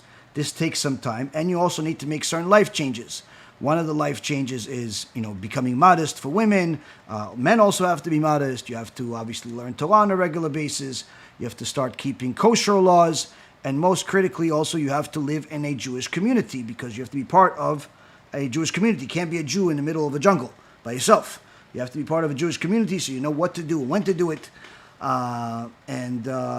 So this takes some time. But once a person has done all of the necessary things, and has a sponsoring rabbi, that rabbi will take them to a bet din, and they will convert. If the person if it's a male, then they have to have a circumcision. It's called a brit milah. If it's a female, then simply they don't know brit milah. Obviously, we're not Muslims, so there's no brit milah or anything like that. They go to the mikveh. And they become Jewish. But this takes time. This takes life changes. Now, one of the other people in this thread said, so are you Jews the chosen people and the rest of the Gentiles are slaves? No, you'll never see that in the Torah where it says that the Jews are the chosen people while everyone else is slaves. No one says that. There's plenty of righteous Noahides. Non-Jews are considered Noahides. That's what they're called by God Himself. This is not some invented term. All of creation is Hashem's creation. There are righteous people and there are wicked people. How do you determine righteousness and wickedness? Simple. If someone complies with the Torah, they're righteous. If somebody doesn't, they're wicked. Now, the laws that the Jewish people are obligated to do are much more numerous than the laws for the Gentiles. This doesn't mean that it's easy to be a righteous Gentile. They still have plenty of laws and changes that they need to make in order to be righteous. But the point being is that there are laws for the Jews and there are laws for the Gentiles. They're called Noahide laws. So these Noahide laws are, there's the 7 Noahide laws and there's ethical rules. Ethical rules such as honoring your parents, being ethical in business, and so on. These are things that are necessary for Noahides to do. Anyone that wants to learn some of these can go on my YouTube channel. There's a playlist called Noahides, and you can see that there's several lectures over there. But a righteous Noahide is certainly a very, very special and important person in the world. And a righteous Jew is certainly a very important and very special person in the world. Wicked people come in all forms and sizes. They come in Jewish form and they come in non-Jewish form.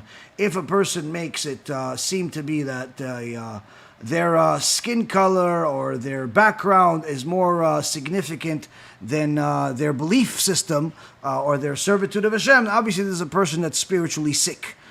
So a person needs to understand that in order to be righteous, you have to be righteous according to the Creator. In order to be wicked, you have to be wicked according to the Creator.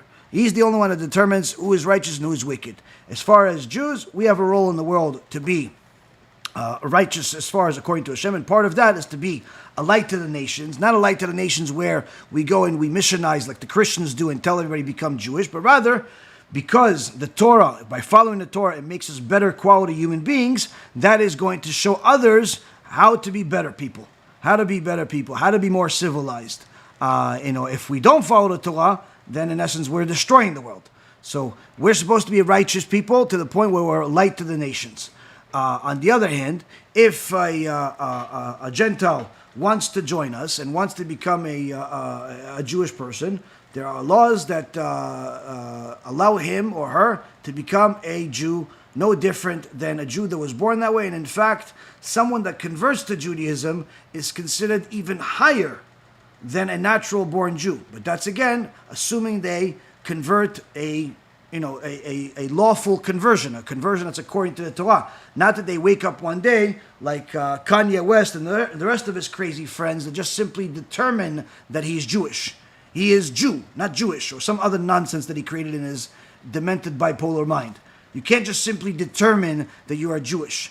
If you are born to Jewish parents, you are Jewish. If you're born to non-Jewish parents, you're not Jewish, but you can become Jewish by going through a Orthodox conversion. The only conversion that's acceptable according to the Torah is an Orthodox conversion. Everything else from Reform, Conservative, and all the other mumbo-jumbos that they have in the world, that's not Torah, that's not conversion.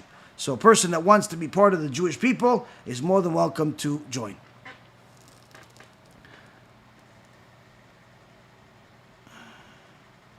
Sanhedrin, page 55b, a Jew may marry a 3-year-old. What? A Jew may marry a 3-year-old? Maybe you think that, but that's not what it says. That's not what it says. What you said is not what you read in the Gemara. What you said is what you read on some podcast or some internet thread that hates Jews. If you actually read the Gemara, then you will see that it does not say that a Jew that's can marry a 3-year-old, an adult can marry a 3-year-old, because the Chachamim rebuked anyone that marries a minor, certainly anyone that marries a woman that doesn't want to marry him and fools somebody into doing it, and needless to say, anyone that is procreates with somebody that's a minor. That's completely forbidden according to the Torah. But what the Gemara did say is that a woman is born with what's called a hymen. Okay, so if a man is commits an intimate act with a woman that is an adult, that's if it's the first time, that hymen is broken. It's considered biyah. It's considered an act of intimacy, meaning it's considered a full act of intimacy, even though she has never done it before. This is the first time, but it's as long as that breakage makes, it's considered a full act of intimacy. If it doesn't break, then it's not considered a full act of intimacy. So then the Gemara asks, what about if she is young? And it's not fully formed, she's not fully mature. And the Gemara elaborates and says simple, if she's 3 years old or older, then it's fully formed, and whatever act is made, it's considered as if it's full intimacy. Not that it's allowed, not that it should be done, but in essence, once that hymen is broken after the age of 3 years old, it'll never repair. On the other hand, if there's obviously an act of pedophilia, forbidden act, but an act where it's a child that's less than 3 years old, even by a single day, the Chachamim testify and say that the hymen that was broken will repair itself to the point where it's as if it was never broken. It was never broken. So that's what it actually says. If you actually ever wisen up and stop being anti-Semitic and a complete imbecile that likes to embarrass himself in public, then you would read the Gemara and you would see that this is exactly what it says. But so long as people try to read books that are anti-Semitic and simply assume they understand what the Talmud says, what the Gemara says, then obviously they're just going to be, shown as fools, just like this moron was made, to make somebody think that Jewish people, adults marry 3 years old girls. That's even a moron that has never even went to a synagogue knows that cannot be true. Even a person that's literally a person that doesn't know what Shabbat is, doesn't know anything. He knows that there are Jewish people, there are Christian people, there are all types of people in the world. He knows that there is no civilization on planet Earth that's a civilized, people throughout all of history, that's simply where you have adults marrying infants. Of course, there's always sick people, but it's never something that a civilized nation does. Because if this was something that the Gemara actually said, where grown men marry 3-year-old kids, 2-year-old kids, then guess what? You'd see a bunch of this happening all over the streets. But guess what? You don't see it. Why don't you see it? Because it doesn't exist.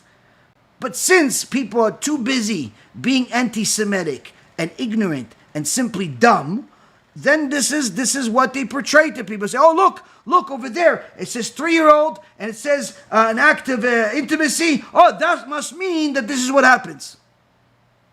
It's literally, you have to rethink your whole life. Your whole life has to be rethought when you make such foolish mistakes, because you're simply putting yourself in a situation where you are making assumptions about an entire people, an entire Torah, an entire creation, based on something that you heard some non-Jew usually say. Like, something's wrong with you. You're either completely crazy, or you are, gullible to the point where you're borderline crazy. Because to believe such a thing, it's just you have to use your common sense at some point. At common sense, you see that the Jewish people, for the last 3,334 years, have committed themselves to the Torah.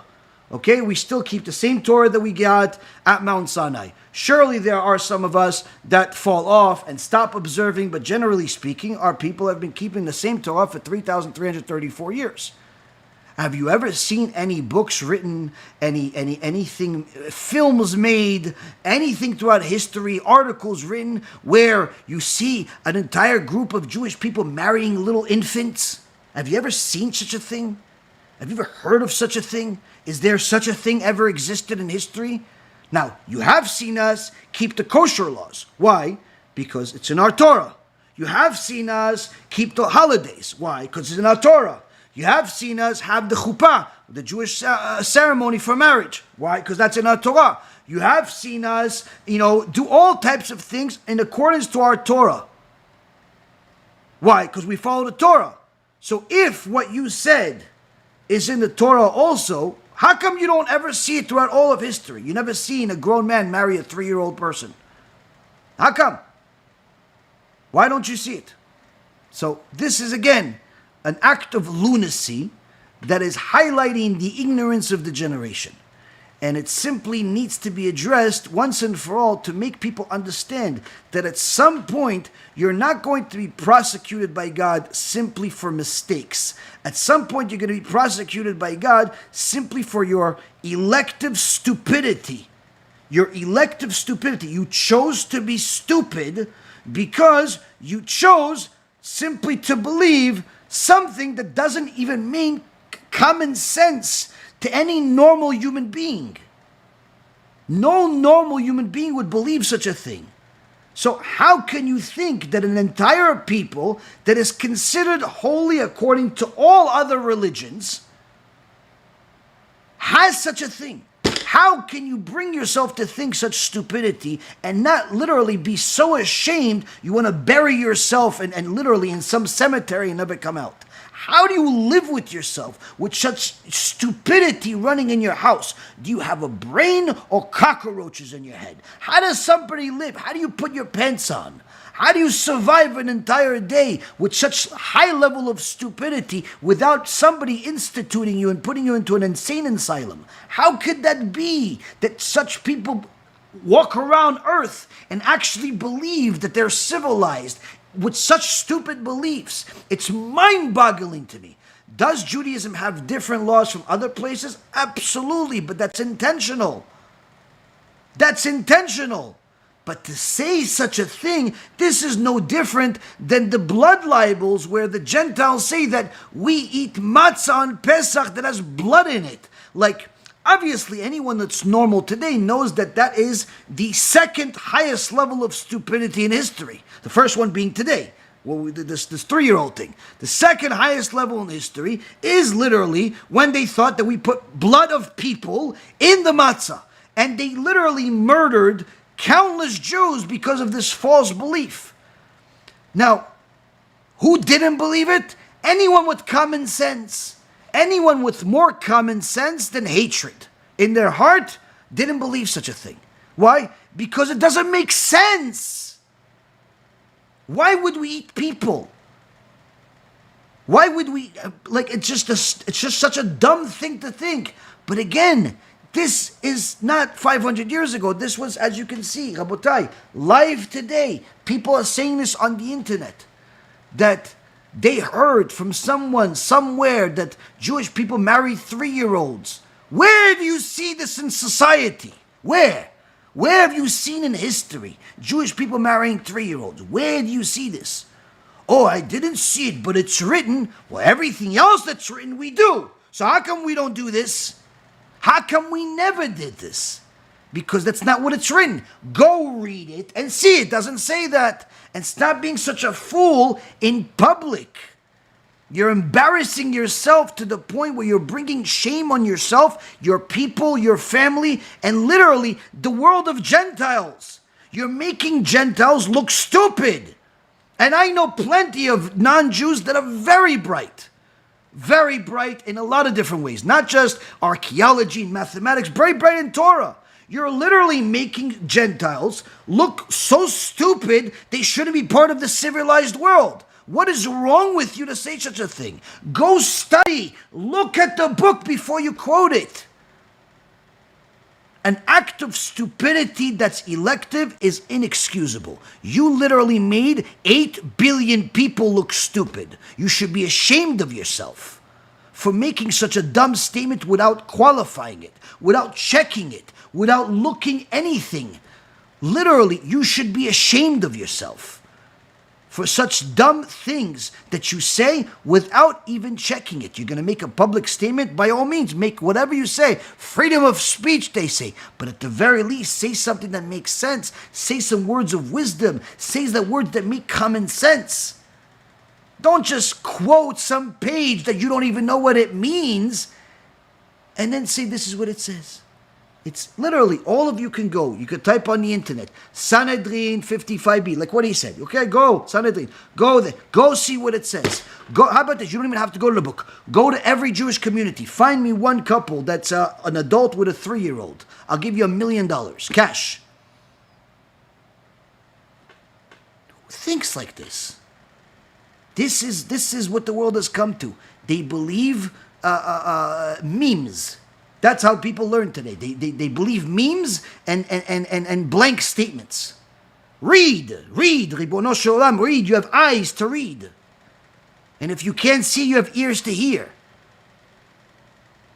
Don't make such stupid statement. Make it literally billions of people look stupid. Shame on you for being so foolish to make an entire people look stupid just for the sake of expressing hatred towards a people you don't know.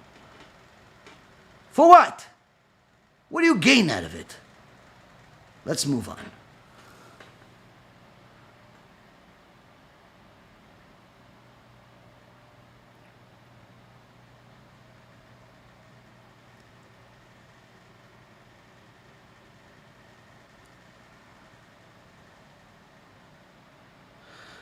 What do I think of people who do not accept converts, even through the CRC?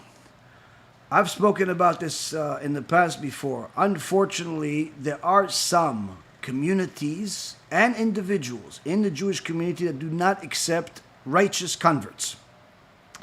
This is a minority. It's certainly not a majority, but this is a reality. This is no different than people that do not accept people of different customs or different colors and cultures and so on. It's like, for example, somebody doesn't want his family to befriend or to marry another family that's righteous according to all Torah standards just because they come from a different color or a different custom or a different background. This is racism, this is simply foolishness, and this is against the Torah.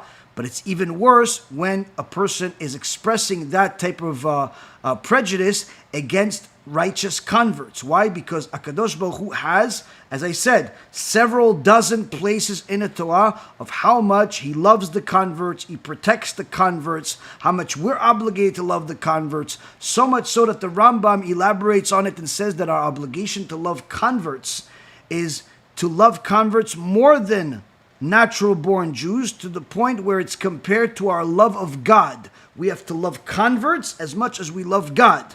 This is obviously righteous converts, not wicked people that converted for foolish reasons. Righteous converts, we have to love them as much as we love God, which is more than a natural-born Jew.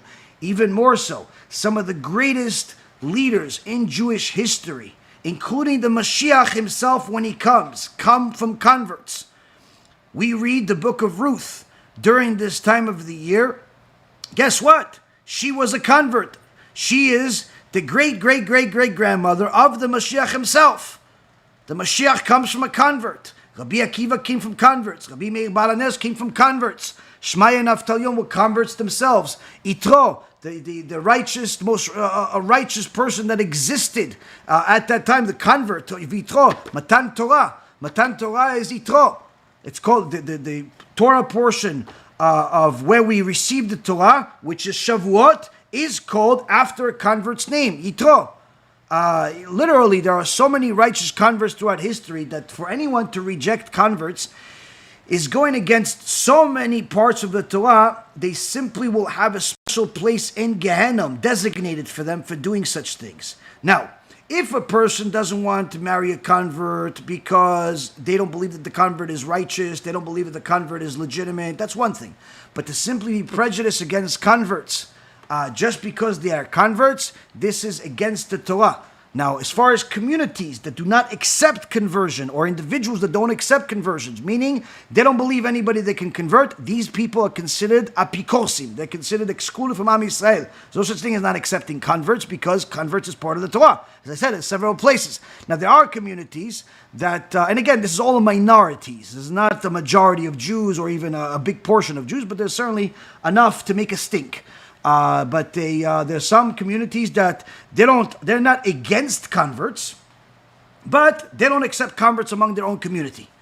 This is what some people in the Syrian community claim, where they're not against converts. They will befriend converts. They will do business with converts. Maybe even, I don't know, they'll do whatever they want, but they won't accept them into their yeshiva, into their synagogue as members. You could attend, but you can't be a member. You could, wave from afar away or something. I don't know. It's like, why? Because they believe that this is actually what's protecting the community from intermarriage. Truth be told, it does not protect the community from intermarriage, because there are plenty of people from the community that reach out to us and other rabbis telling us that one of the biggest problems they're facing right now, that either they themselves or their children are looking to marry either a convert or a non-Jew that wants to convert, and they know that if they do it, the community will reject them. And many times these people have a very, very big dilemma that could literally lead people to leave Judaism altogether just because of this takana. So this is obviously a problem. Even Rav Ovadia Yosef, alav shalom,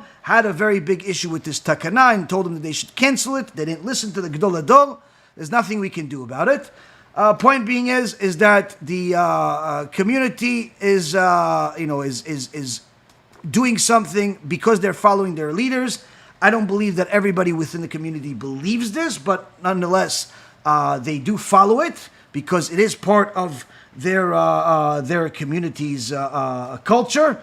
It's a mistake. not because I'm saying it. It's a mistake because the Torah says. It's a mistake because Gdol Adol said it.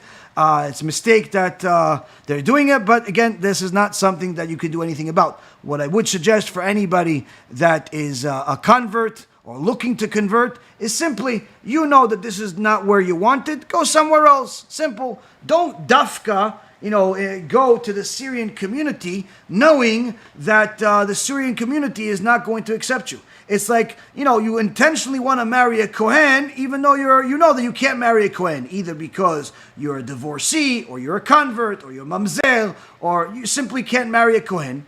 So don't just go where you're not welcome for any reason. It's the same thing where you're not going to go to a dinner party if you know that half the people there hate you.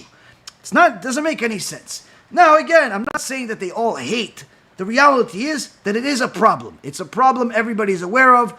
They are defending it based on the fact that the enactments that were made, the takanah that was made by greater rabbis than the rabbis that exist today, and therefore it cannot be changed. There is actually some truth to that it's a, you have to be a great rabbi to do that, but there were great rabbis that told him to do it, that were willing to back them, which is Rav Ovadia Yosef, and didn't listen anyway, which means that excuse is not really a legitimate excuse. It's just an excuse.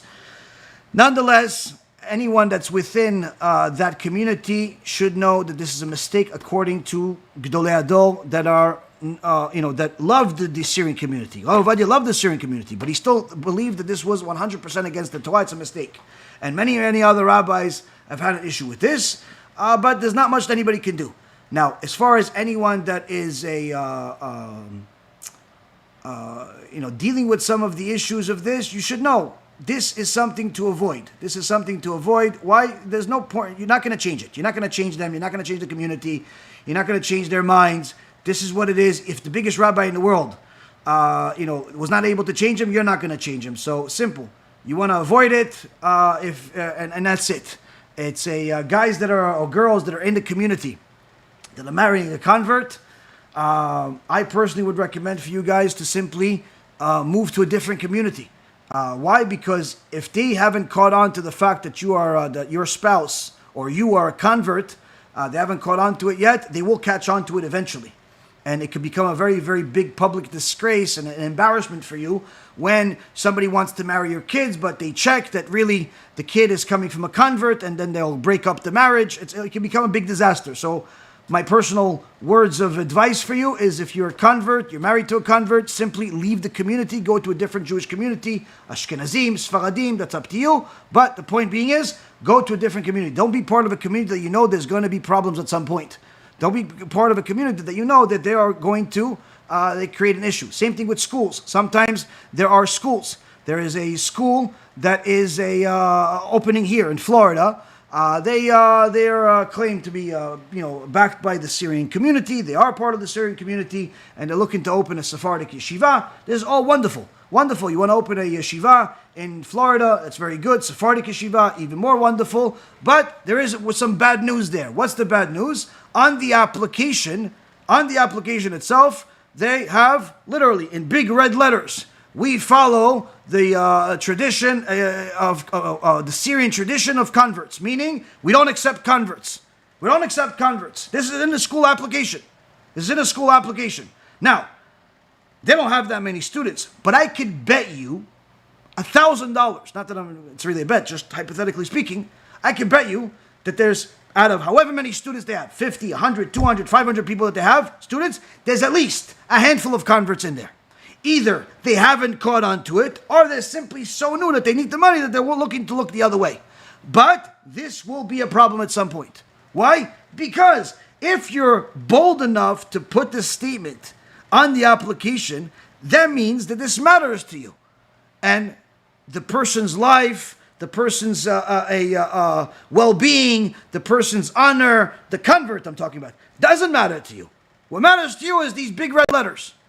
So it is a problem. So anyone that is going to push their head into the community that does not want you, you're simply looking for trouble. And whatever trouble you get, you deserve it. Why? You looked for it. You looked for it. That does not mean that that'll make them right. It simply is a problem. It's a problem, avoid it. Go to a community that is more accepting. And trust me when I tell you, most communities are very, very welcoming to Jewish people, whether they're converts or not converts, natural-born Jews.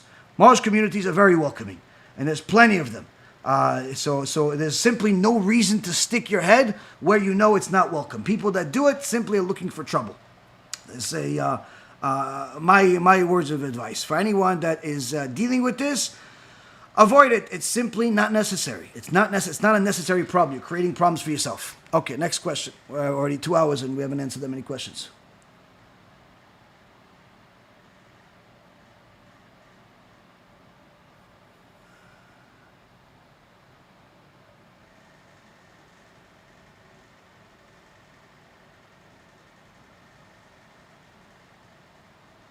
Do you believe if you're not a Jew, you can make it to heaven? Sure. There is like I said before, there are laws in the Torah both for Jews and for Gentiles. If a Jew follows the laws of the Torah, they will go to heaven. If a Jew does not follow the Torah, he will not go to heaven. She will not go to heaven. They would go to Gehenom, Kafakela, and all types of other places designated for punishment. If a Gentile follows the Torah, they will go to heaven. They have a share of the world to come. If they do not, they will not go to heaven. They will go to Gehenom, Kafakela, and all types of other places designated for punishment. Do I have to get circumcised? If you're a Jew, absolutely you have to get circumcised. If you're a Gentile, you do not have to get circumcised unless you want to convert to Judaism.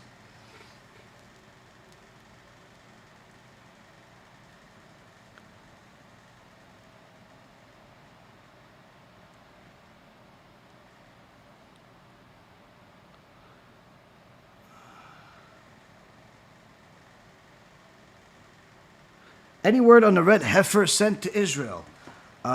Sure. There was some years ago, maybe 7, 8 years ago, there was a first red heifer that was born in centuries and was discovered, was actually here in America.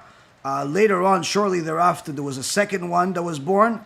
They were actually, to my knowledge, one of them stayed in America. The second one was shipped to Israel. Their whereabouts, I don't know, but I think that they're being preserved somewhere. And there's actually a group of people that are actually trying to breed red heifers. And the red heifer is unique in a sense that, number one, it has to be completely red without even 2 hairs that are black. It has to be completely red. And 2, they can never be worked. If you put even a sack of potatoes on their back, they're no longer qualified. Why do we need a red heifer? This red heifer is needed for when we have the Bet HaMikdash. Part of the purification that Am Yisrael needs to do is to requires a red heifer. A red heifer that needs to be slaughtered in a certain way, and then burned to ashes, and then the ashes are combined with a few other things, and then that is sprinkled on each person that has impurity from a dead person, impurity from touching specific things such as certain reptiles or dead animals and so on. In so many words, everyone in the world today has impurity on them, so everyone would have to become purified once the Mashiach comes and the Bet HaMikdash is built. Everyone will need to be purified, which would require the red heifer. In so many words, the red heifer is a prerequisite for the Mashiach to be able to do what he needs to do. So there hasn't been a red heifer in the world in nearly 2,000 years, and it's something that's a recent thing. Some consider it as obviously as a pretext to the arrival of the Mashiach. But it's not a guarantee that the Mashiach can come, because the red heifer can die and Mashiach still didn't come. Now, once the Mashiach comes, certainly we would have to have a red heifer, but I can assure you that just because there's a red heifer in the world doesn't mean the Mashiach is going to come tomorrow. Can he come? Certainly. Is it a sign? Sure, but it's not a guarantee. It's not a guarantee. Plenty of things can happen, but they don't force the hand of God to make it happen. It's certain things that make it more plausible, and Hashem does this in a way to wake us up, to make us realize that the end is closer than we think. So stay focused.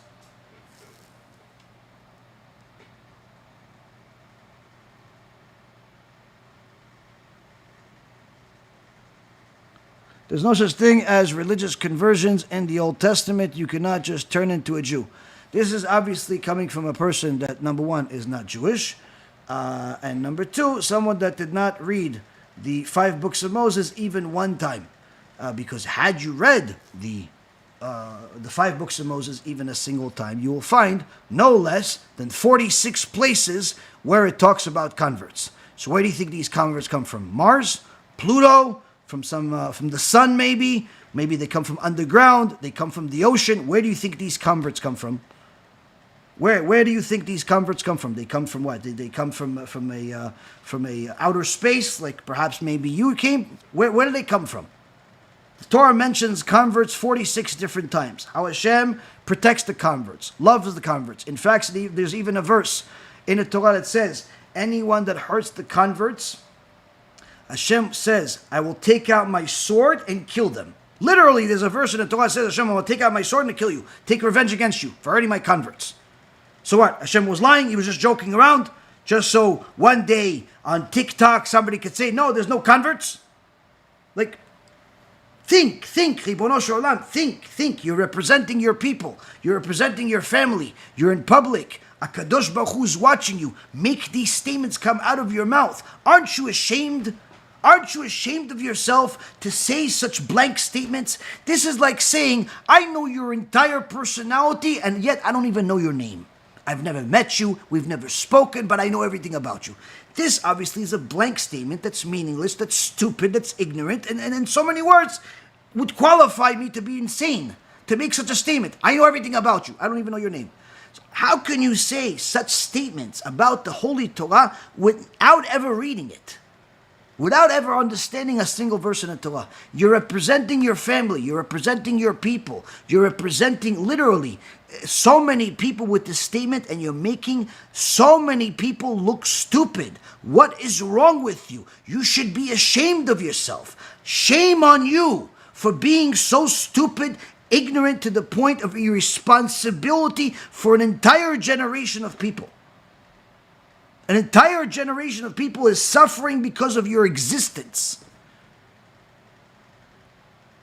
Fix yourself. Whether you're Jewish or Gentile does not mean that you could just simply do whatever you want. There are simply rules to the world. And I'm not even just talking about the Torah rules. There are simply ethical rules, moral rules, rules of debate, rules of intellect, rules of scholarship. There are all types of rules. You're simply ignoring everything. You've created the online rules. What is it? Make blank statements, say whatever you want, and make your entire family, your grandparents, your great-grandparents, everyone look stupid. Why? Because you just want to get some attention. Think for a second. You're a person. If you're clever enough to type and the words make sense, that means you have a brain. Stop embarrassing yourself. It's mamash.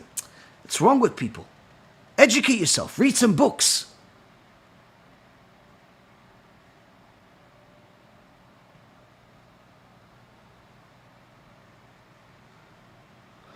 What's the problem of a Jew living by themselves in a non-Jewish neighborhood besides the minyan? Oh, there's plenty of problems. Number one, it's being part of a Jewish community is critical for a person because there are certain things that are necessary for the community. That you need to be part of a community to do. Not just prayers in minyan. Sometimes there's community fast. Sometimes there's a reading from the Torah. Sometimes there is certain events. But more than anything else, it's the issues of intermarriage. A person that is an assimilation, people that are excluding themselves from the community are more likely to assimilate, more likely to intermarry, and in so many words, they're excluding themselves from the Jewish community. And in fact, the Rambam paskins la'alacha that a person that excludes themselves from the Jewish community has no share of the world to come. If you intentionally exclude yourself from the community, you live somewhere else, and you can live in a Jewish community, but you choose otherwise, it's a very serious problem.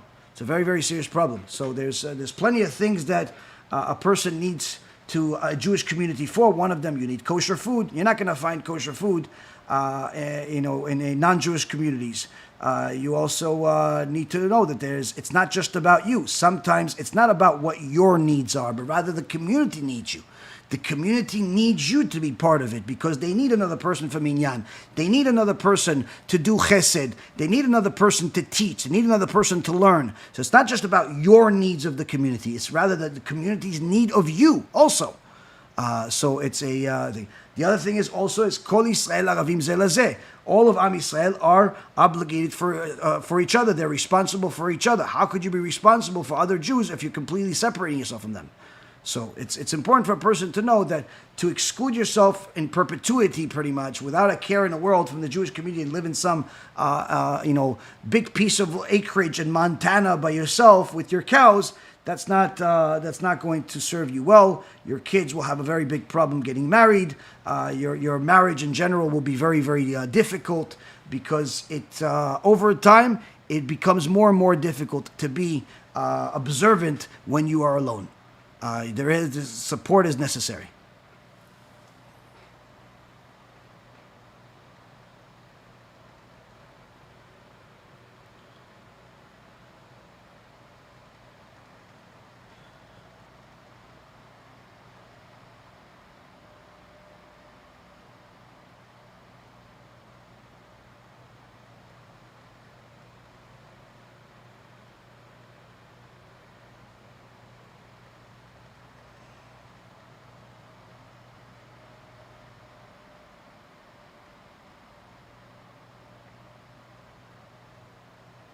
Do you teach? Why are there so many Jews in Hollywood? And do you teach Zohar and Kabbalah? Okay. All right. So, do I teach Zohar and Kabbalah? I quote the Zohar relatively often. I would say in most lectures, there's at least one time that I quote the Zohar. Most, not all. Some I quote it much more than others, but that's because the Zohar is not just about Kabbalah. The Zohar has different teachings of halacha and also midrash. So there's plenty of teachings of the Zohar. If the Zohar over here, you see there's plenty of books. It's not just Kabbalah Ma'asit, makes you fly in the air and see all types of angels to play with. There's a lot more to the Zohar than people think. That's number one. As far as Kabbalah in general, real Kabbalah is not taught by anybody publicly. It's not supposed to be taught by anybody publicly. But again, there's different levels of Kabbalah. The Kabbalah that most people are referring to, which is the supernatural, spiritual stuff, that's not something that's to be taught to the public. There are lower levels of Kabbalah that talk about specific names, help people with specific prayers, specific understandings, deeper meanings to things. That, if with the right crowd, you can teach it. But again, you have to be very, very careful. You have to be very selective. And certainly you have to have a rabbi that is much greater than you and you could ever be, that is going to direct you of what you do and how you do it. Anyone that does it with all of that in mind, certainly is going to go in the right path. Anyone that does it on their own, as their lone ranger type of guy, where they're just simply teaching whatever they feel is necessary and they're writing books about it, all type of stuff, usually you'll see those people go astray, where on one end they're saying the holy names of God and holy names of angels, and on the other end they have all types of immodest pictures on their websites and their Facebook posts, which obviously the two contradict each other. So people like that delve into the upper level of Torah, but without the right formula, usually you'll see them contradict each other and make themselves and a public disgrace. And this happens over time. I've seen it plenty of times. There's some people that have contacted me over the years asking me if I want to be involved in such things, or they wanted to, befriend me or whatever it was. But as soon as I knew who it was, or I do some checks before I usually talk to people, I see that these things are involved. I simply stay away. I don't even have a conversation. So Kabbalah in general, again, there's different levels. The highest level of Kabbalah is not taught in public. The low levels not that it's low, but and again, stuff that can be taught to specific people, that's done to a certain extent. Then there's even more basic of deeper meanings and things like that. I've even done it to a certain extent with exceptions. on a couple of occasions. Again, only because I got the instructions from my rabbi that this is what I need to teach at this specific time. I did it last year on Lag BaOmer. We talked about some mystical things from the Kabbalah. I've done it a couple of times, literally less than a handful of times in 10 years that I'm teaching this. But it's very, very different than what most people hear. Most people just learn of some names and kavanot, but they don't really know what to do with it. So this is also the reason why I said earlier about the netilat yadayim, the special netilah, that if you know it, you can do it. If you don't know it, then don't ask about it, because it's just not one of those things you ask about. There are certain things that you can know. There are certain things that if you don't know them already, then it's not the time. But as far as the second question, which I believe is more relevant to more people, which is, why are there so many people in Hollywood? Well, let's see. There are so many Jewish people in Hollywood. Well, let's see. I can tell you that it's not a secret that Jewish people are talented people, intellectuals, and generally speaking, have decent upbringings, regardless of whether they're secular or religious. Generally speaking, Jewish people hold up education as the priority in every household. Now, of course, the religious household prioritize education to be that's religious based, that's Torah based, whereas the non-religious Jews, look at education that's not necessarily Torah based, quite the opposite. But needless to say, the education is a priority for Jewish people. It always has been. Always has been. This in itself puts Jewish people in better positions than some other people in society, because the more educated you are, the more opportunities are available to you. Whereas if you are only familiar with a manual labor type of knowledge that you learn on the farm, knowledge that you learn in a factory, it's very, very, important knowledge. It's knowledge that's necessary for society, but that's going to limit your ability as far as where you're going to be in the world.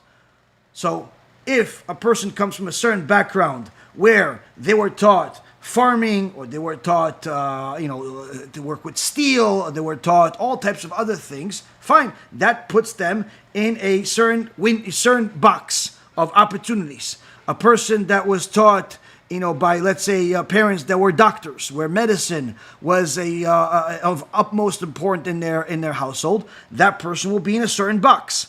That's, again, more inclined to be towards that particular pursuit, whether it be medical, scientific, even legal. But needless to say, that's where they are.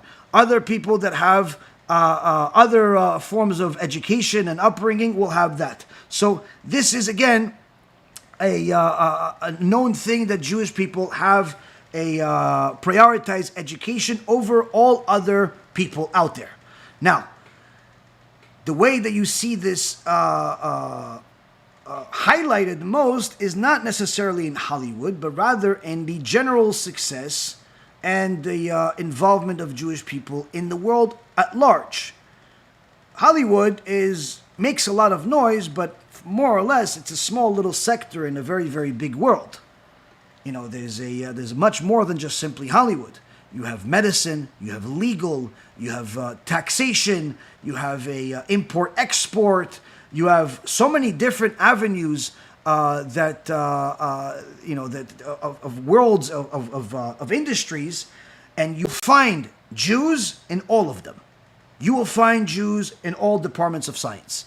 You will find Jews in all departments of legal. You will find Jews in all departments of medicine. You will find Jews in all departments of import-export. You'll find Jews in all types of entrepreneurship, all types of projects. You will certainly find Jews in all levels of technology. In so many words, you will find Jews everywhere. You'll find Jews in farming. You'll find Jews in everything. So the fact that you're asking about Hollywood, that's because that's where you have spent most of your attention on.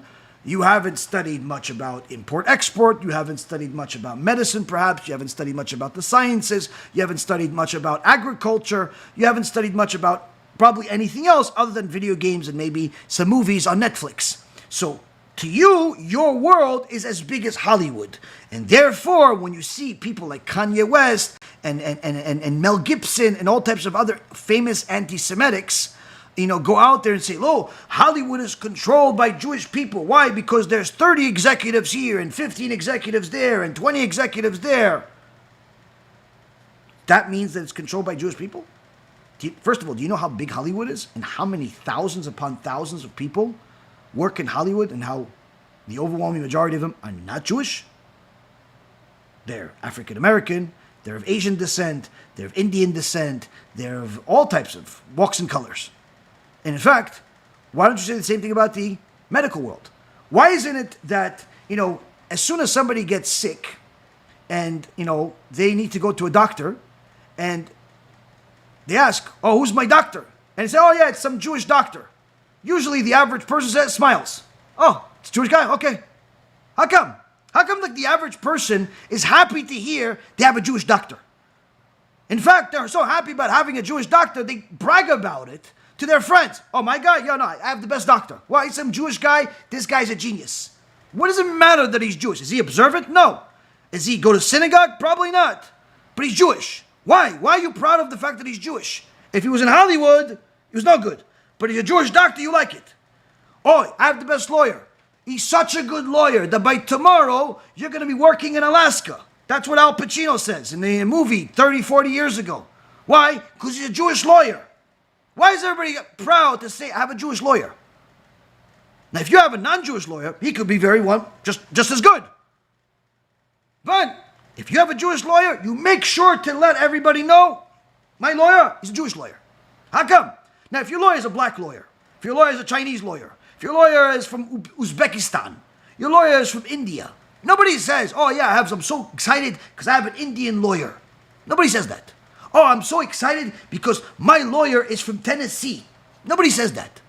Oh, my lawyer is the best lawyer in the world. Where is he from? He's from America. Where is that? I know, United States. Nobody says that. But if you say, my lawyer is Jewish, everybody all of a sudden is like, oh, whoa, you have a Jewish lawyer? Oh, okay. Maybe you want to negotiate. Maybe you want to settle. How come? How come everybody's proud? But nobody says, I don't want a Jewish lawyer because, no, everybody wants a Jewish lawyer, including the anti-Semites. Including the anti-Semites, they want a Jewish lawyer. Everybody wants a Jewish lawyer. Everybody wants a Jewish doctor. And the best yet, accounting. If you have, the more money you have, the more you start looking for the Jewish accountant. We've been doing accountant well before you were even a thought in your grandparents' minds. Why? That's the only jobs they gave us. They wouldn't allow us to do import-export. They wouldn't allow us to do commerce as far as food or anything else. They forced us to be in accounting. So we made lemonade with lemons. But today, accounting is a very big business, very big industry. You tell people, listen, our business is doing great. Last year we did 2, 3, 4, 5, 10 million. I'm very, worried about taxes. You have friends? What are the friends going to say? Nah, don't worry about it. I got you. Why? Call my accountant. He's some Jewish guy. He's going to help you out. Wait. How come you didn't say he's your accountant? He is he's some Indian guy. He's some Hindu. He's some black guy. He's some Asian guy. He's some guy named Steve. He's some guy named Smalls, but he's really big. He's some guy named Tyrone. How come everybody says the Jewish? What does it matter? How come you don't say some Christian guy? Why is everybody so proud of the Jewish accountant? Including the anti-Semites. The anti-Semites have Jewish accountants. How come? Because they know we have a brain in our head. We're good at what we do. We try our best, and that's simply it. And we're in all walks and all aspects of industry that we're allowed to be in. We're in medicine, we're in science, we're in technology. The technology you're using right now to watch me right now across the world, who do you think invented it? Who do you think invented it? Do you think the people that were in doing the heroin in Afghanistan made it? Who do you think did it? The guys that are drilling oil in Saudi Arabia did it? Who do you think did it? Who do you think did it? Who do you think? The guys that have the KKK masks here in America, they did it? Or the Nazis in Germany here in America? Who do you think did it? Who do you think made this technology that you're using to watch me right now live on TikTok and on internet and on Facebook and all the... Who do you think made it? Jews. Intel, the semiconductor chip that powers all of your phones, that powers all of your computers, that powers your cars, that powers your washing machines, that powers literally every aspect of your life. Who do you think made it? Who do you think made it? Who do you think made these things? Jewish people made it. Does that mean that only Jewish people succeed? No.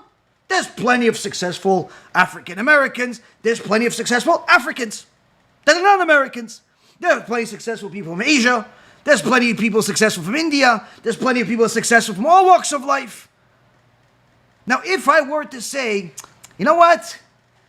Why is it that the sports have so many black people? You know what they're going to do? They're going to literally slaughter me, put me on some cross, make me the new Joshke. Why? But everybody knows I love everybody. I love everybody. You're black, you're blue, you're green, you're burgundy. It doesn't make a difference. I have, Baruch Hashem, some people that in my life that are closer to me than a kid.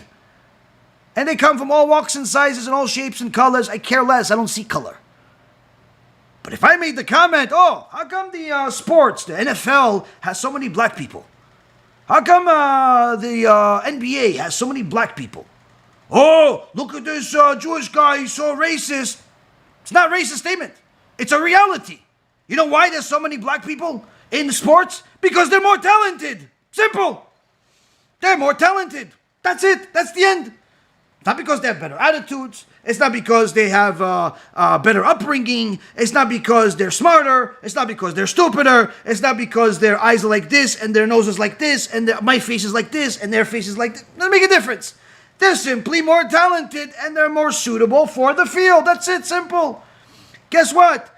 There are plenty of black people in the medical world. There are plenty of black people in the fashion world. There are plenty of people in the science world. There's plenty of people in Wall Street. There are plenty of people today that are in all fields. And all of the people that want to use their color and their background as some excuse for society to owe them something are simply too stupid for the times. Do you know how many new multimillionaires are made every single day just in the West, needless to say in the East?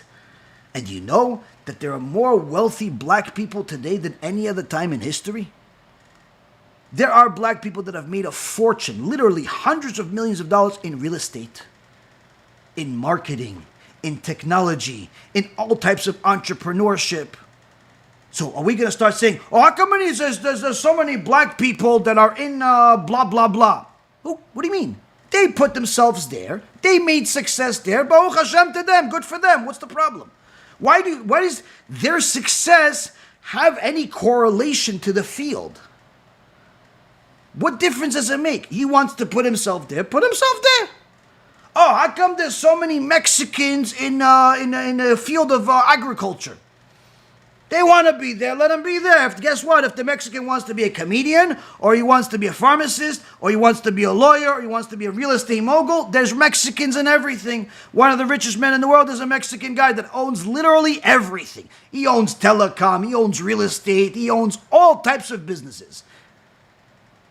And guess what? Nobody says, how come he has so many Mexicans working for him? What do you mean? What does it have to do with it? What is the nationality? What does it have anything to do with it? Have we sunk to that level of stupidity where we assume that somehow your nationality is going to determine what field you choose? There are successful people of all shapes and colors in all fields. The less you see color, the more you'll see people. The more you see color, the more darkness your life will be. People that say, no, I'm only going to do business with him because he is of my culture, he's of my color, he's of my background. Then guess what? You are making a dark world for yourself and your kids because you're simply excluding the vast majority of the world. And the Torah itself says, certainly, Jewish people should help each other. But if there's a non-Jew that is doing better service, that's going to save your life, that can save you money, and so on, certainly you can go to a non-Jew. There's no problem. There's no problem. Now, if you can do business, if they're an equivalent, they both do the same service, and the Jew is more expensive, up to 16%, you still go do it with the Jew. Up to 16% more, you still go with the Jew, you pay him the extra 16% more to help your brother. You have an obligation to your brother first. But if the Jew decides, listen, because I'm Jewish, I'm going to charge everybody 50% more and rip my own people in half, no, guess what? Everybody should simply not do business with him. Why? Go do business with somebody who wants to care for the community, not care for themselves and lining their own pockets. And guess what? You're going to find the same type of behavior in the black community, in the Asian community, in the Japanese community, in the Chinese community, the Korean community, the Indian community, the Muslim community of all different, whether they're Sunnis or Shiites. You're going to find it in the different types of communities all over the world.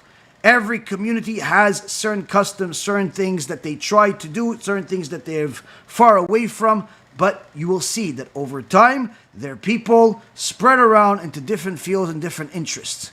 But nobody picks on them. Why? Because anti-Semitism is a spiritual decree. It's not even something that is explainable with anything rational. Anti-Semitism is something that HaKadosh Baruch Hu uses as his stick to remind his own people to do tshuva and separate themselves from assimilation and intermarriage. This does not mean hate the non-Jews or take advantage of them and steal from them, which are all forbidden. But rather, it simply means we have to always separate ourselves in order to make sure we don't marry non-Jews. We make sure that we don't assimilate to the point where we become, we are influenced by the cultures of others. We obviously keep honest to our Torah. But if you're going to be able to put food on your table in a legitimate way, in a way that's in accordance to the Torah, there's no problem. Now, is a Hollywood the right way to do business? Is Hollywood the something that is a good way to do things? Obviously, I don't need to explain it. Everybody knows it's not good. Even the people in Hollywood hate Hollywood. Everybody knows Hollywood is a disease. It's not a new disease. It's a disease that happened in every generation, just in different forms and sizes. At the times of the Romans, they had the Colosseum. At the times of the Greeks, they had the different Colosseum. They had, every generation had their own craziness. So Hollywood is not good. The fact that there are plenty of Jews in Hollywood is not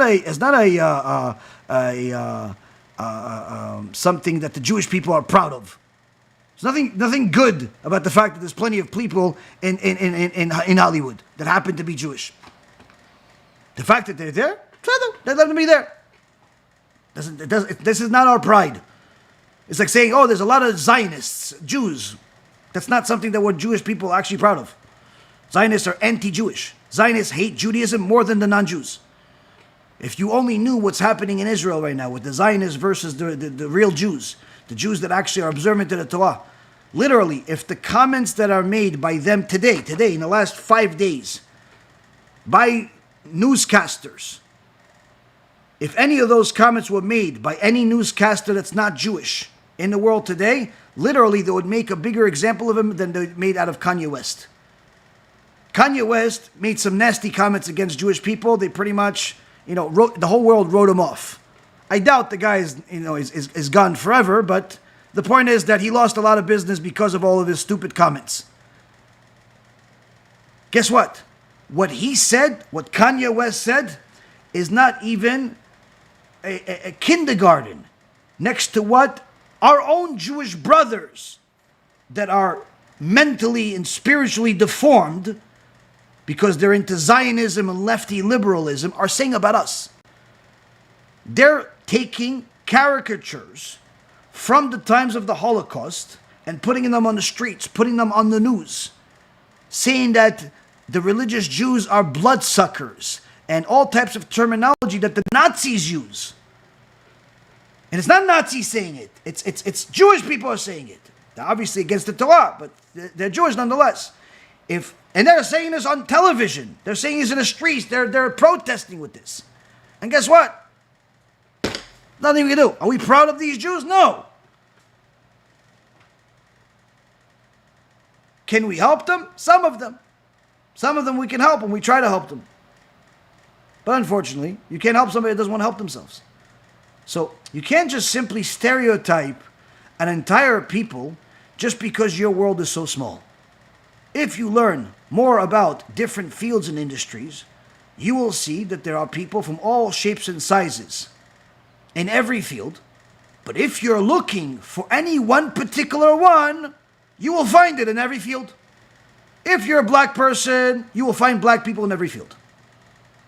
If you are a, white American, which is hard to believe that even exists because most people come from everywhere else, let's say, you'll find those types of people everywhere.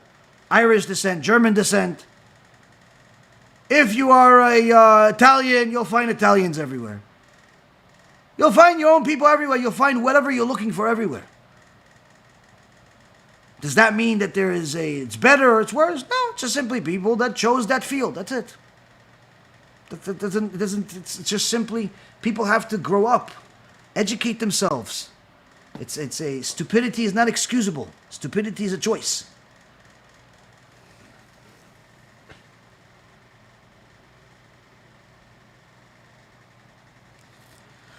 Okay, let's get some questions from Facebook while I still have some energy. Is that HaShem? Let's see. Why does the Torah say in the voluntary war where the option of peace was rejected, all the men should be killed and the women and children should be taken? There were wars that HaKadosh Baruch Hu himself commanded the Jewish people to do when they came to conquer the land of Israel, because the Canaanites made sins that were an abomination against God, which are sins of LGBTQ, sins of idolatry, so they lost their rights to live. But since they were the ones that were fighting the war, that defended themselves, were the men, so only they would be killed at war. Whereas the women and children were left alone. They were not, or sometimes they were taken as slaves, depending. But this is clear instructions from God. It's not something that people chose. Question: if Elisha ben Avuya Acher became a heretic, why is it still included in the Pirkei Avot? Very good question. If you watch my series of Pirkei Avot, when we get to that particular shiur, we discussed that in details, and one of the main reasons is the fact that at the time that he made that statement, he was not a heretic, and therefore was allowed to learn that those words of wisdom from him, since this was instituted in the Mishnah by Rabbi Yehuda Nasi. It's not and then obviously other Chachamim that followed suit still kept it in there, because at the time that he made that statement, this was simply continuing the teachings that we got at Mount Sinai. It wasn't something that he invented. He simply used to teach that, but he didn't invent that statement. I know for Shabbat we use 2 loaves of bread for mutzi. Do we do the same thing for Yom Tov? Yes. Yes, we do. You don't have to if you can't afford it, but yes, ideally, yes. Is it wrong for a Jew to run a hotel business? No. Hotels are hotels. Hotels are necessary. There are plenty of Jews mentioned in the Gemara that would stay at hotels, owned hotels throughout all the generation. Hotel is an asset. It's a business as well, and certainly can be done if it's done ethically. There's no problem of owning a hotel.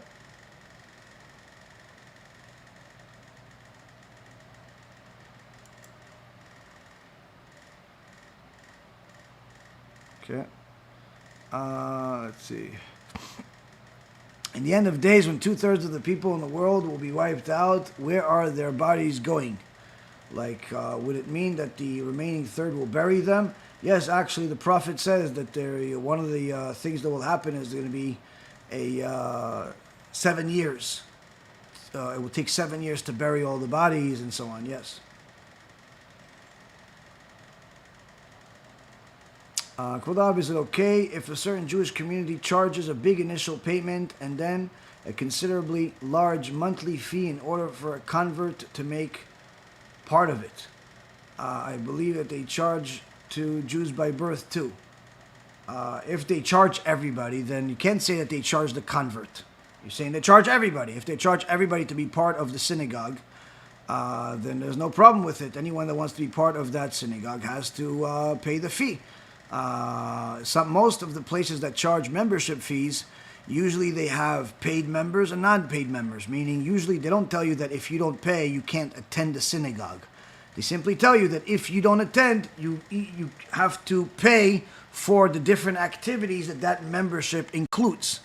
But if you already pay, then that membership fee covers the activities. Generally speaking, if it's a good community, good synagogue, it's certainly good to also pay those membership fees in full and not ask for discounts if you don't need them, because that is in essence supporting the community. So there's no problem of supporting a good community. It's a mitzvah. While cleaning, someone found old religious books and texts written by messianics inside their house.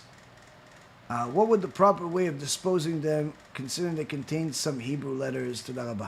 If the Rambam paskins l'halacha, that if a idol worshiper writes a Torah scroll, needless to say anything else, if an idol worshiper writes a Torah scroll, we burn it, and it's a mitzvah. If you can't burn it, then you destroy it in other ways. But all things that were written by idolaters should be disposed of. You can burn them. You could simply throw them in the garbage after pouring some Clorox on them. Whatever way you want to destroy them, and make sure not to give them to anybody else so nobody falls for their traps.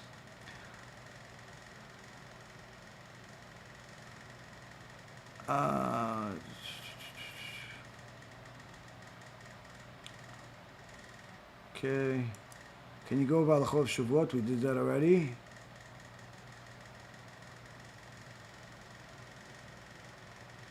Because a woman's hair is considered nakedness, why don't unmarried women need to cover their hair?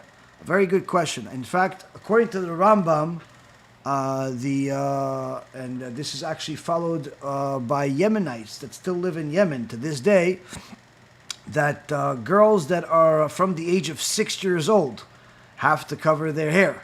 This is not what was paskin l'halacha by the Shulchan Aruch, and not what we practice today.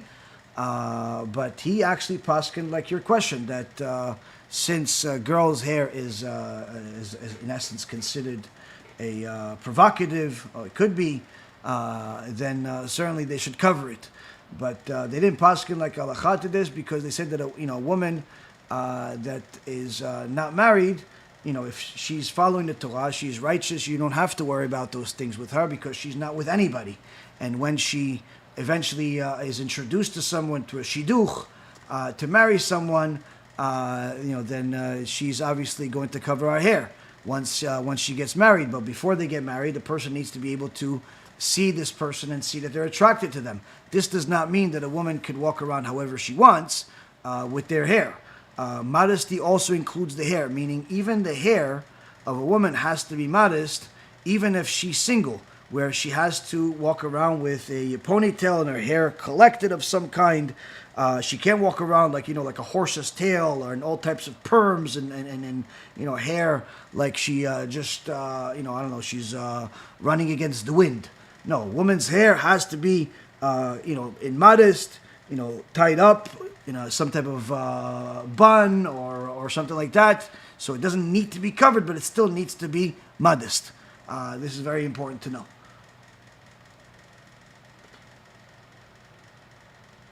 Are we allowed to go to hot springs or the Dead Sea, since there's so much sulfur in the water?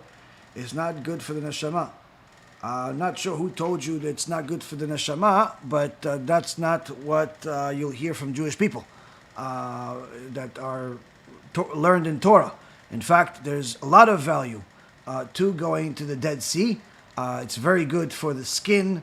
It's a place that many chachamim go to to relax and for medicinal reasons. There's actually a section in the Dead Sea specifically for religious people, where the beach is separated. The men are on one side, and then there's a huge wall, and the women are a completely separate side. There's a lot of wonderful things that a person will see only in the Dead Sea and nowhere else. And certainly there's medicinal benefits to it. As far as the sulfur not being good for the neshama, no one is telling a person to just be next to the sulfur all day, smelling the sulfur from the floor. Generally speaking, the Dead Sea over there, everything smells fine. It's just that there's specific places that you'll have a negative smell come from it. But the majority of the place smells perfectly fine, looks beautiful, and certainly is something that if a person has the ability to go to visit, should go to. It's a nice place. We went there maybe 8 years ago or so. It was wonderful. 9 years ago. Wonderful experience, and it's certainly a lot of one-of-a-kind types of things to be there. Let's see. Oh, hold on. Some questions.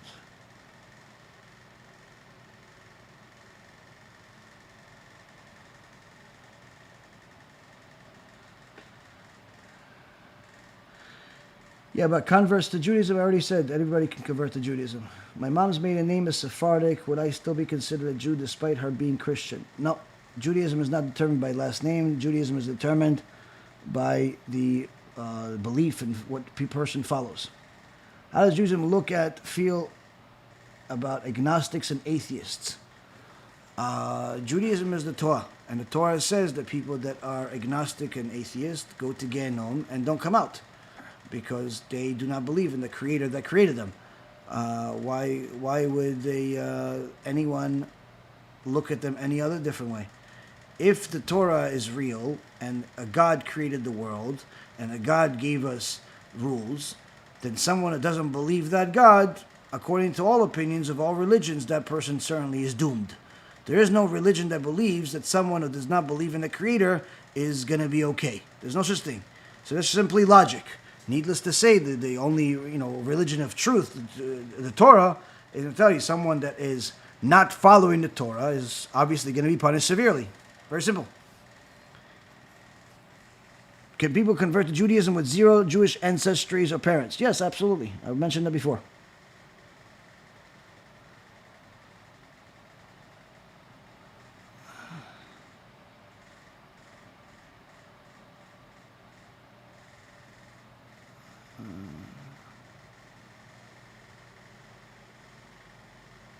Why can Jews go to mosques and not churches?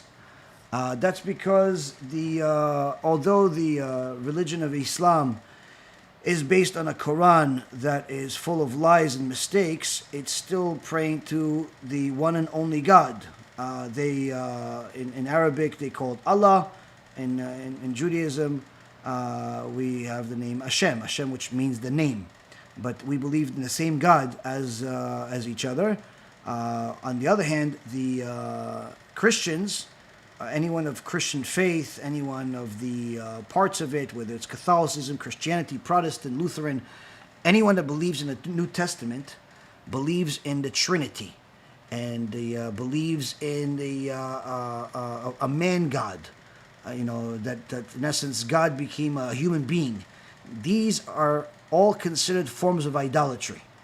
Meaning, whether it's a Lutheran, it's a Protestant, it's a Catholic, it doesn't make a difference. Anyone that believes in the New Testament believes either in a three-part God, or a man God, or both, and all of these are different forms of idolatry. So it's forbidden for a Jew to go, it's forbidden for anybody, but obviously here being a Jew as a subject at hand, forbidden for a Jew to enter a place of idolatry. And the church is considered a place of idolatry. It's forbidden for a Jew to enter a place of idolatry. A mosque, on the other hand, is not considered a place of idolatry. It's considered the way they believe in the same God. So there's no problem there. The problem with the mosque is not necessarily the belief system. The problem with the mosque is that it's very possible that the Jew may end up getting murdered. by going into the mosque because of the hatred between the two people. But that's not always the case. There's plenty of decent Muslims that accept Jews and like them even and help Jews.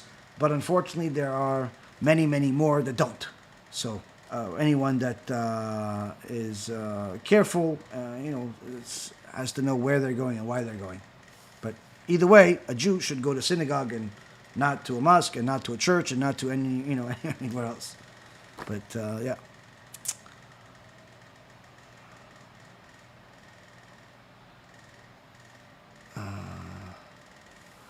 Why does some food like pickles and salt need to be kosher? Well, I mean, it depends. If there's usually there is other ingredients that some people add to specific foods. That is not the generally accepted, or by society, but most people don't know it exists. Years ago, about 10 years ago, I think, or 9 years ago, we publicized a list of ingredients they put in food. Different ingredients. This obviously is not an all-encompassing list, but it's certainly a list of ingredients they put in food for coloring, for flavor, and anyone that read the list, whether they were Jewish or not Jewish, they got disgusted by it. And when they found out the types of food that they put it in, they were surprised. Why? Because it's in everyday food. In potato chips, in soft drinks, in orange juice, in all types of in ice creams.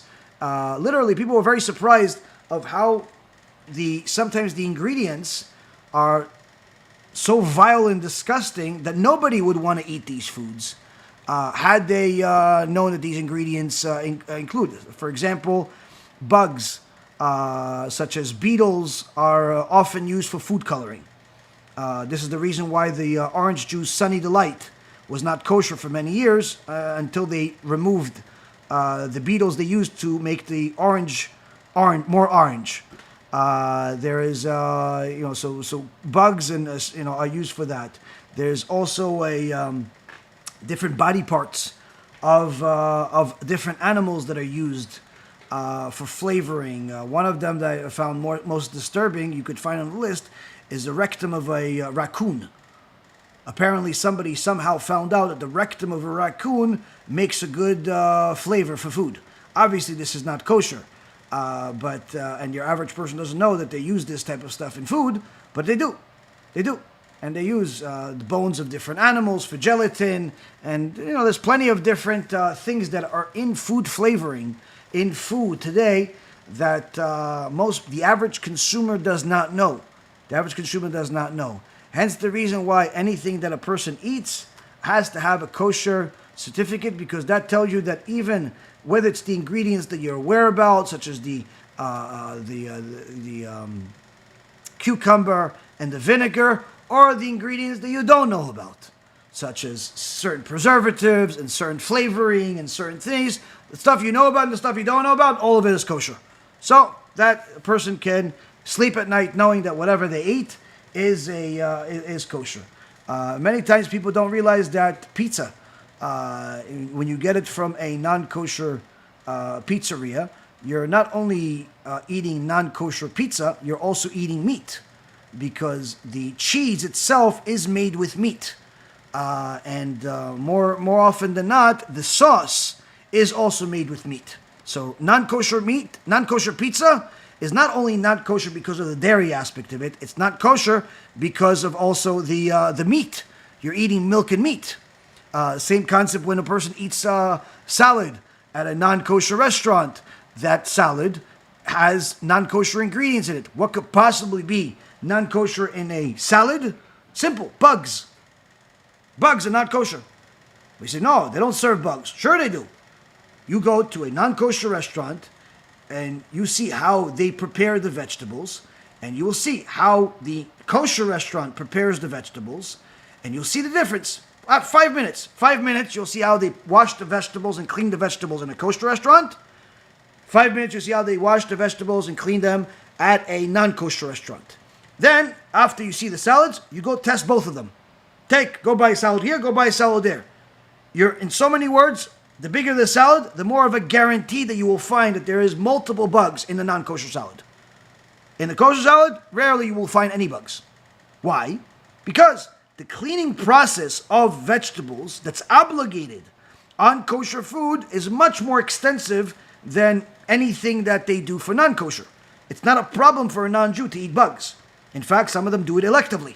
They choose to eat bugs. They think it's good for protein or whatever it is. No problem. But they're allowed to eat it. We're not allowed to eat it.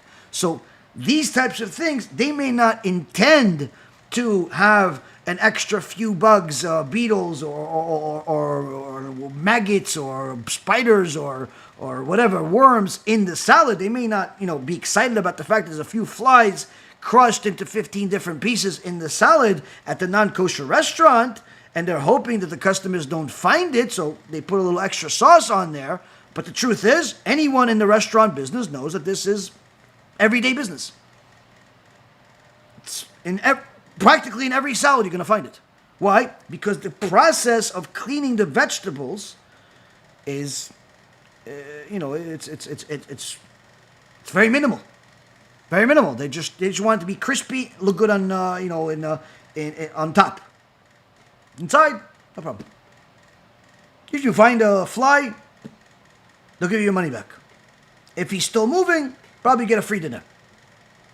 But they're not violating any laws. Kosher restaurant, on the other hand, it's a problem.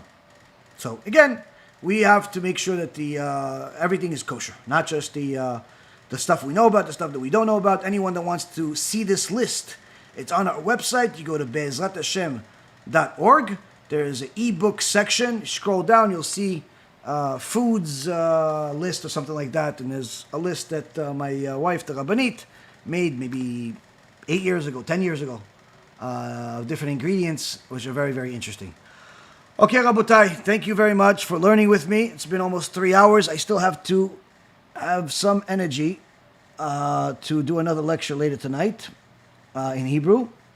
But B'ezrat Hashem, each one of you will have a successful and elevating Shavuot, elevating learning of Torah. Anyone that wants to support our organization, help us with all the different wonderful things that we do, whether it's helping the poor, helping the Torah scholars, helping Am Yisrael by distributing new books, all the things, which, by the way, they arrived today, both in America and in England, in Israel. So we're going to be putting them on the website over the next couple of days for anyone that wants to distribute the books.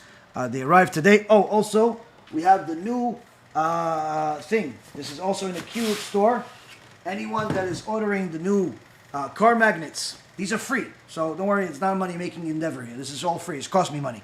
But this is the new car magnets. Much, much cooler than the first one. It's smaller too, but it's very cool. I'll send you guys a picture. I'll put it online somewhere, how it looks on the car, because I put it on my car. But this is the new car magnet for anyone that wants to turn their car into a mitzvah machine, where simply you are driving and people could see this, and then they could scan the QR code, and that's going to lead them to watch a movie that can change their life and make them more inclined to be moral and more inclined to be holy, whether Jew or not. Everybody needs to try better.